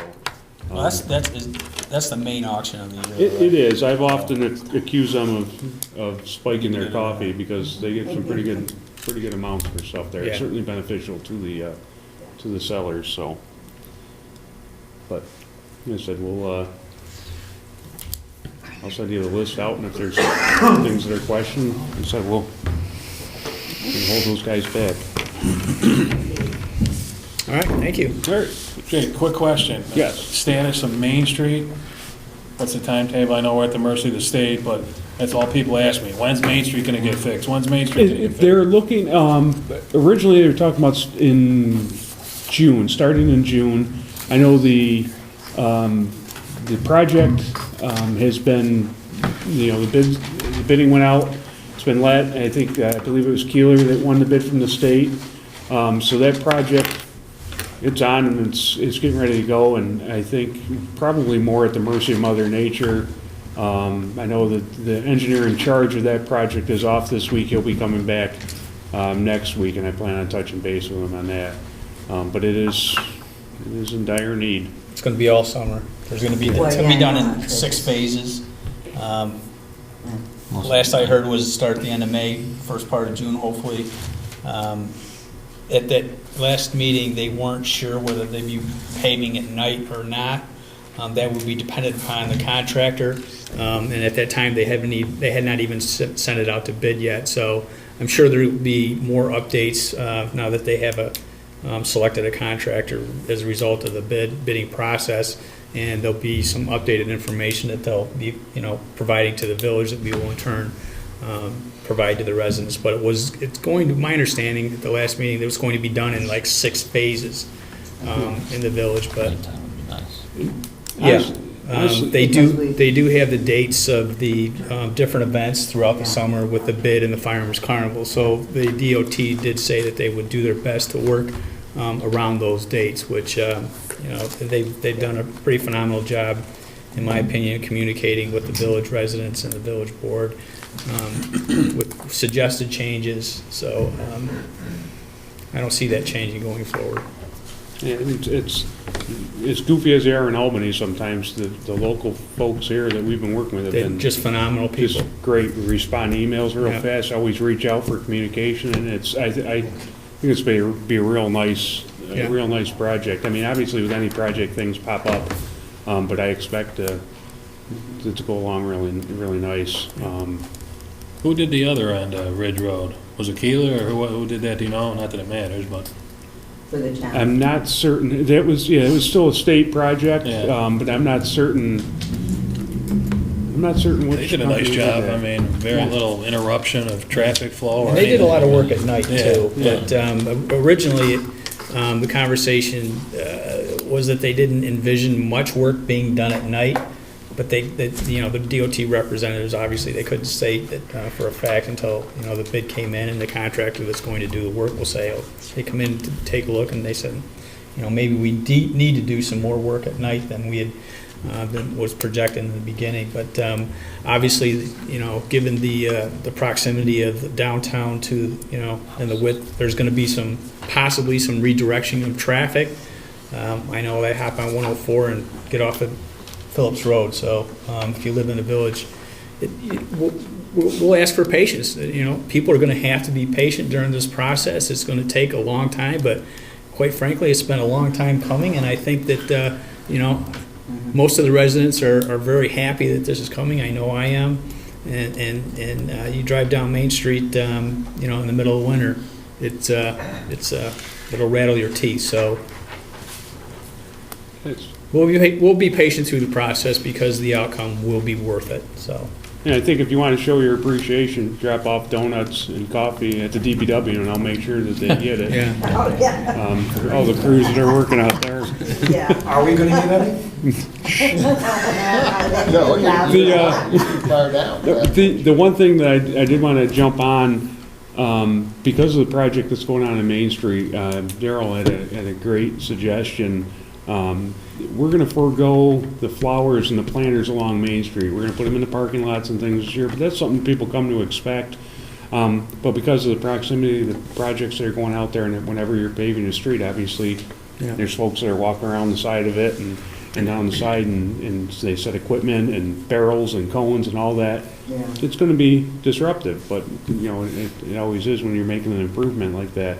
So it's rather than put the flowers out there and let them get destroyed, we're gonna, concentrate on the hanging baskets like we always do, and the parks and the parking lots and those little planters, and then get back at it next year. Hopefully be able to look at the flowers and not look at the street to avoid potholes. That was Daryl's idea? Well, yeah. Yeah. Should write that one down.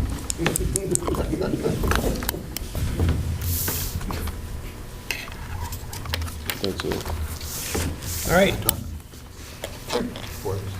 But before the phone call. For the phone calls, I do have one more item that I would like to address, and that is a comment that has been brought up regarding the appropriations of money in order to keep the tax rates flat.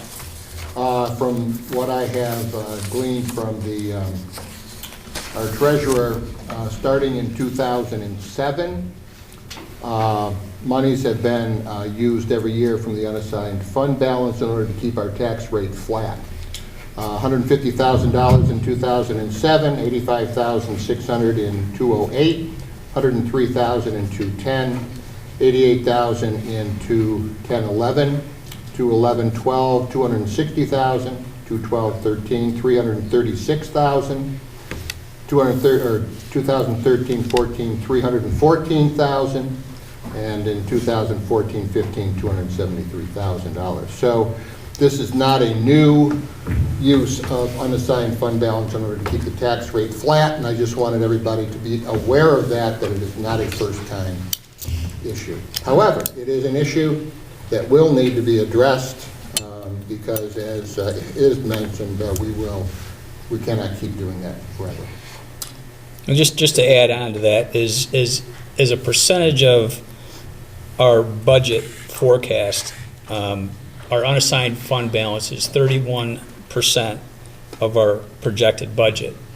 And I know I covered this before, but I feel it's timely to add to this again regarding Trustee Byert's astute comments regarding the unassigned fund balance usage in the past. The state comptroller recommends that 10 to 15% of your unassigned fund balance is where you should be. We're currently at 31%. So they have, different recommendations regarding if you're over that 10 to 15%. One of the primary recommendations that they make is return some of that money to the taxpayers, which clearly has been done in the past. And they also suggest that you set up reserve accounts if you're over that 10 to 15%. Now, as we discussed earlier, we have allocated $275,000 to keep our tax rate flat this year, which we have not used any of to this point. We're at 80% of our budget.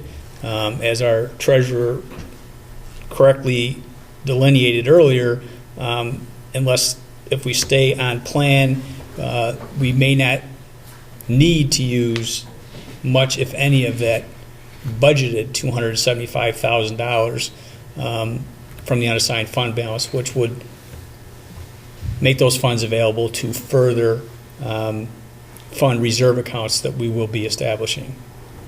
So thank you very much for that, Trustee Byers. I appreciate it. Good to go.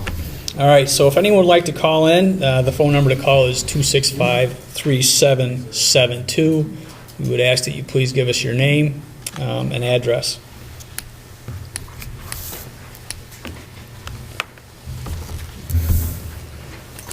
Does anybody have any announcements while we're waiting? I know I have one. No, we already talked about the lab cemetery. Okay. That's all I was really going to bring up. Well, this...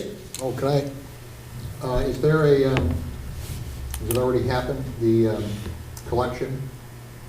Was there a Yes, collection? yeah, the household hazardous waste collection was last week. Pass the collection. Yeah. But, the Monroe County will collect, I think, things at the Eco Park there, so you should call, if you have something that you're trying to get rid of, you can call Monroe County and make it, I think they do it by appointment. You call the questions.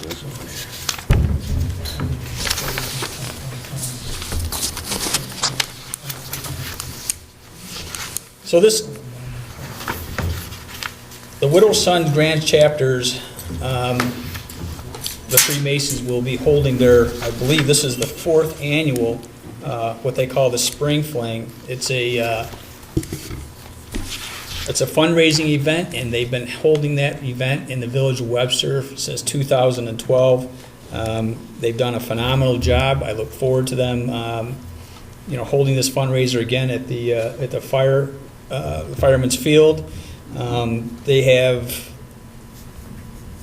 They're going to have raffles, auctions. They've got food provided by Bad to the Bone. A lot of vendors. They have bands. The 2 bands, I believe, are Catch 22 this year and Guy Smiley. One thing that sticks out with the Freemasons Widows and Sons Grand Chapter is that they donate 100%. I mean, 100% of the proceeds go to the beneficiaries. And I think it's important to note that. And I also think it's important to just reflect on the last 3 years and not only tell the amount of money that they've raised, but also who the beneficiaries of those monies were. In 2012, they raised $4,000, and they were donated all of that money to the Open Door mission. 2013, they raised just under $14,000, and those monies were donated to the children's hospitals. In 2014, they raised $27,500, and the monies went to the New York Warrior Alliance Masonic War Veterans, and also the One Soldier at a Time Association. Now, that's a significant amount of money to raise, and they've done that with a group of between 5 and 12 of the members organizing the entire event, and it is a huge undertaking. And Andy Reynolds, who is the president of the Grand Chapter, the local chapter, there are associated riders coming in, Patriot riders coming in. They're having a long motorcycle run. It's a testimony to what these gentlemen do to benefit especially local charities. This year, their goal is to raise $30,000, and it'll benefit our military and the Badge of Honor Association, which is affiliated with the police departments in Rochester. So, I strongly support this fundraising event, and also just to let people know, if you're interested, you are able to buy tickets at the Village Hall. We have tickets that are $20 in advance and $25 at the event. Again, the event is on May 16th. The hours are from 2 p.m. till 8 p.m. So we would ask that please consider supporting this event. And they are a 501c3 entity, and they are also looking for business sponsors. And if you'd like to be a sponsor, even if you're not a business, it goes to a very, very worthy cause. So any additional information that you can find on this, additional information on our website also. This Saturday, there is also a wine walk. Yes, I think this is like the third wine walk that they've had. I think there's 300 people. The tickets have already been sold ahead of time, but I believe it's 4 to 7 p.m. this Friday, or Saturday. Saturday the 25th. So you'll see people walking around downtown Village. The bid is putting it on, and the bid plans to do, I believe, 3 more this year. So, and I believe that the bid calendar will be coming out shortly. Yes. So keep your eyes peeled for that as well. Also, is under public notification, there will be a serial bond interest payment for a bond obtained in 2012. Excuse me. The payment will be made in the amount of $8,181.25. Anybody have anything else? If not, I'll entertain a motion a second to close the meeting. Second. Trustee Belkane? Aye. Trustee Lancy? Aye. Trustee Polito? Aye. Trustee Byers? Aye. Mayor Cahill? Aye. Motion passes.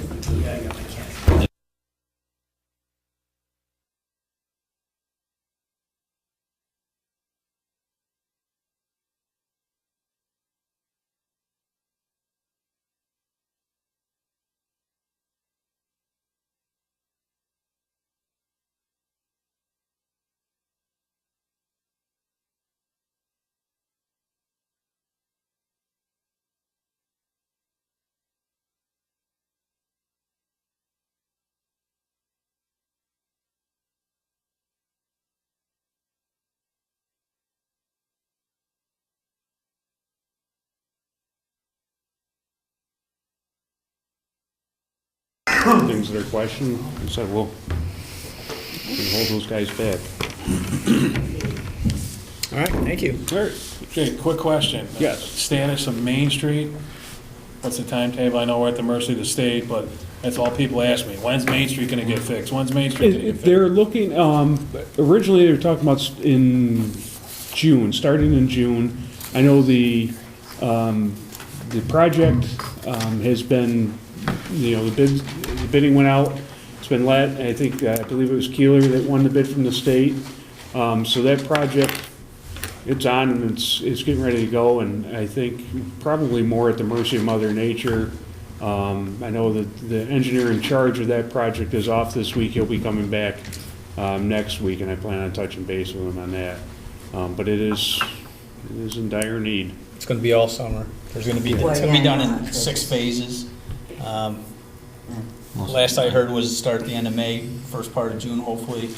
At that last meeting, they weren't sure whether they'd be paving at night or not.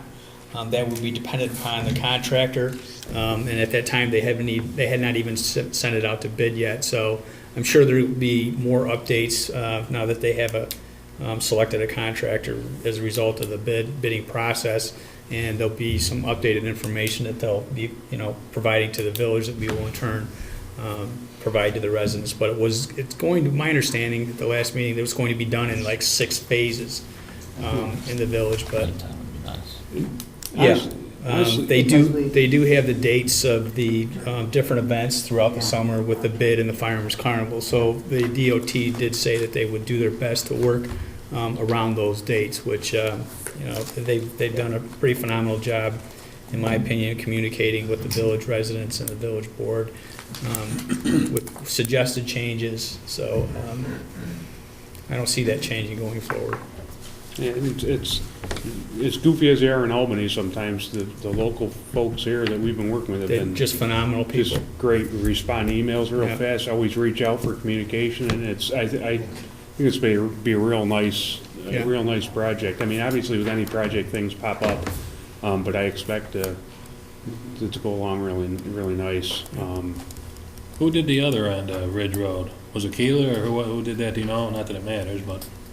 For the town. I'm not certain. That was, it was still a state project, Yeah. but I'm not certain.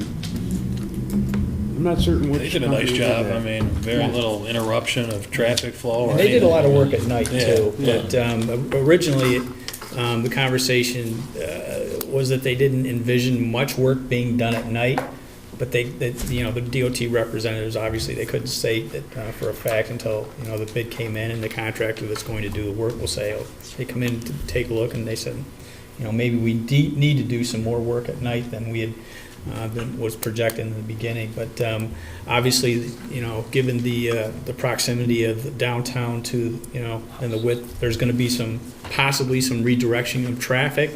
I know they hop on 104 and get off at Phillips Road. So if you live in the village, we'll ask for patience. People are going to have to be patient during this process. It's going to take a long time, but quite frankly, it's been a long time coming, and I think that most of the residents are very happy that this is coming. I know I am.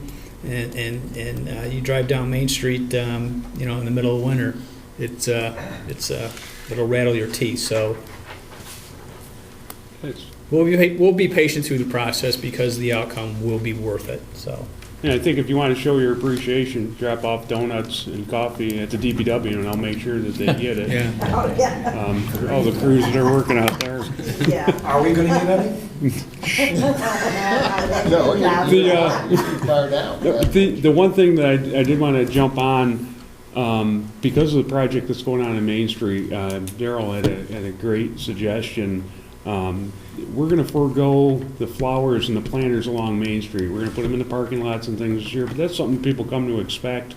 But because of the proximity of the projects that are going out there, and whenever you're paving the street, obviously, there's folks that are walking around the side of it and down the side, and they set equipment and barrels and cones and all that. Yeah. It's going to be disruptive, but it always is when you're making an improvement like that. So it's rather than put the flowers out there and let them get destroyed, we're gonna concentrate on the hanging baskets like we always do, and the parks and the parking lots and those little planters, and then get back at it next year. Hopefully we'll be able to look at the flowers and not look at the street to avoid potholes. That was Daryl's idea? Well, Yeah. Should write that one down.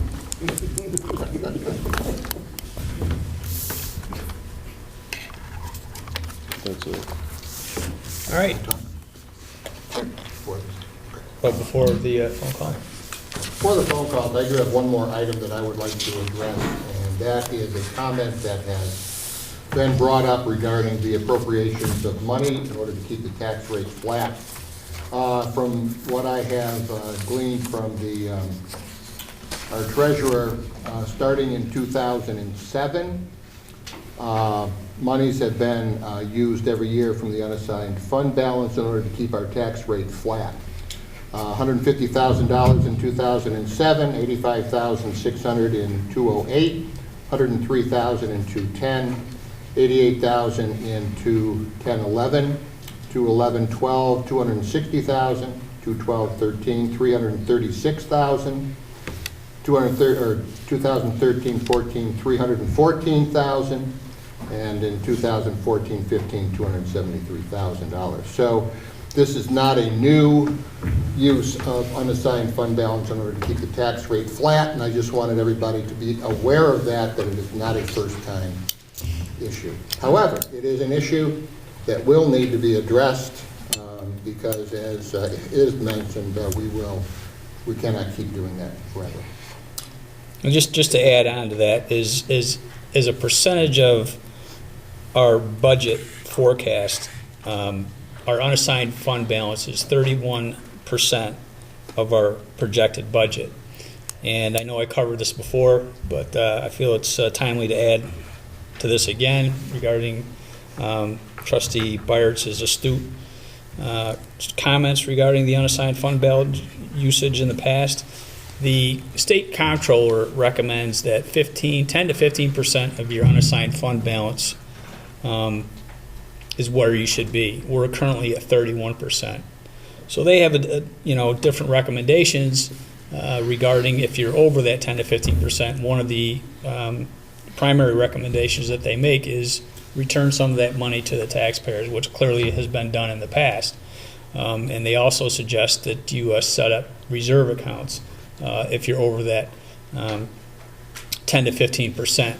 Now, as we discussed earlier, we have allocated $275,000 to keep our tax rate flat this year, which we have not used any of to this point. We're at 80% of our budget. As our treasurer correctly delineated earlier, if we stay on plan, we may not need to use much, if any, of that budgeted $275,000 from the unassigned fund balance, which would make those funds available to further fund reserve accounts that we will be establishing. So thank you very much for that, Trustee Byers. I appreciate it. Good to go. All right, so if anyone would like to call in, the phone number to call is 265-3772. We would ask that you please give us your name and address.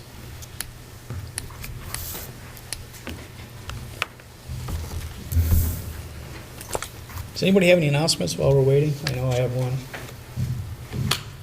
No, we already talked about the lab cemetery. Okay. That's all I was waiting for now. Well, this... Oh, can I, is there a, has it already happened, the collection? Was there a collection? Yeah, the household hazardous waste collection was last week. Last weekend? Yeah. But, the Monroe County will collect, I think, things at the Eco Park there, so you should call, if you have something that you're trying to get rid of, you can call Monroe County and make it, I think they do it by appointment. You can call for questions.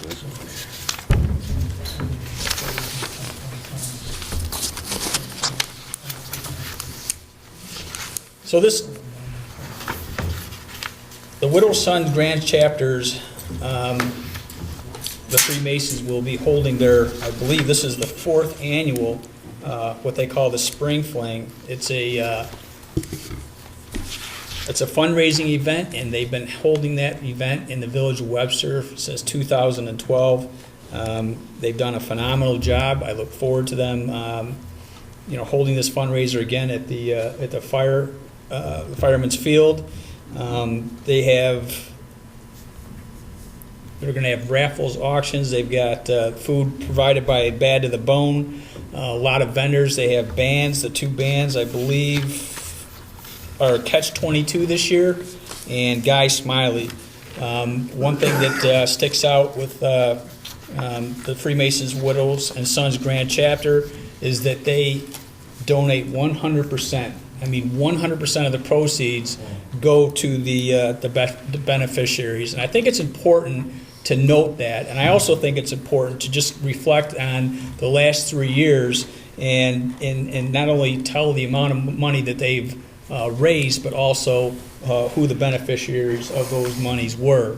In 2012, they raised $4,000, and they were donated all of that money to the Open Door mission. 2013, they raised just under $14,000, and those monies were donated to the children's hospitals. In 2014, they raised $27,500, and the monies went to the New York Warrior Alliance Masonic War Veterans, and also the One Soldier at a Time Association. Now, that's a significant amount of money to raise, and they've done that with a group of between 5 and 12 of the members organizing the entire event.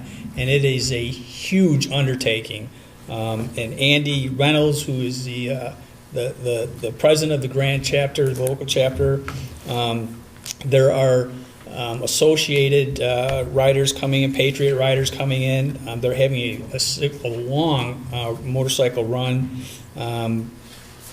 It's a testimony to what these gentlemen do to benefit, especially local charities. This year, their goal is to raise $30,000, and it'll benefit our military and the Badge of Honor Association, which is affiliated with the police departments in Rochester. So, I strongly support this fundraising event, and also just to let people know, if you're interested, you are able to buy tickets at the Village Hall. We have tickets that are $20 in advance and $25 at the event. Again, the event is on May 16th. The hours are from 2 p.m. till 8 p.m. So we would ask that please consider supporting this event. And they are a 501c3 entity, and they are also looking for business sponsors. And if you'd like to be a sponsor, even if you're not a business, it goes to a very, very worthy cause. So any additional information that you can find on this, additional information on our website also. This Saturday, there is also a wine walk. Yes, I think this is like the third wine walk that they've had. I think there's 300 people. The tickets have already been sold ahead of time, but I believe it's 4 to 7 p.m. this Friday, or Saturday. Saturday the 25th. So you'll see people walking around downtown Village. The bid is putting it on, and the bid plans to do, I believe, 3 more this year. So, and I believe that the bid calendar will be coming out shortly. Yes. So keep your eyes peeled for that as well. Also, is under public notification, there will be a serial bond interest payment for a bond obtained in 2012. Excuse me. The payment will be made in the amount of $8,181.25. Anybody have anything else? If not, I'll entertain a motion a second to close the meeting. Second. Trustee Belkane? Trustee Lancy? Trustee Polito? Aye. Trustee Byers? Aye. Mayor Cahill? Aye. Motion passes.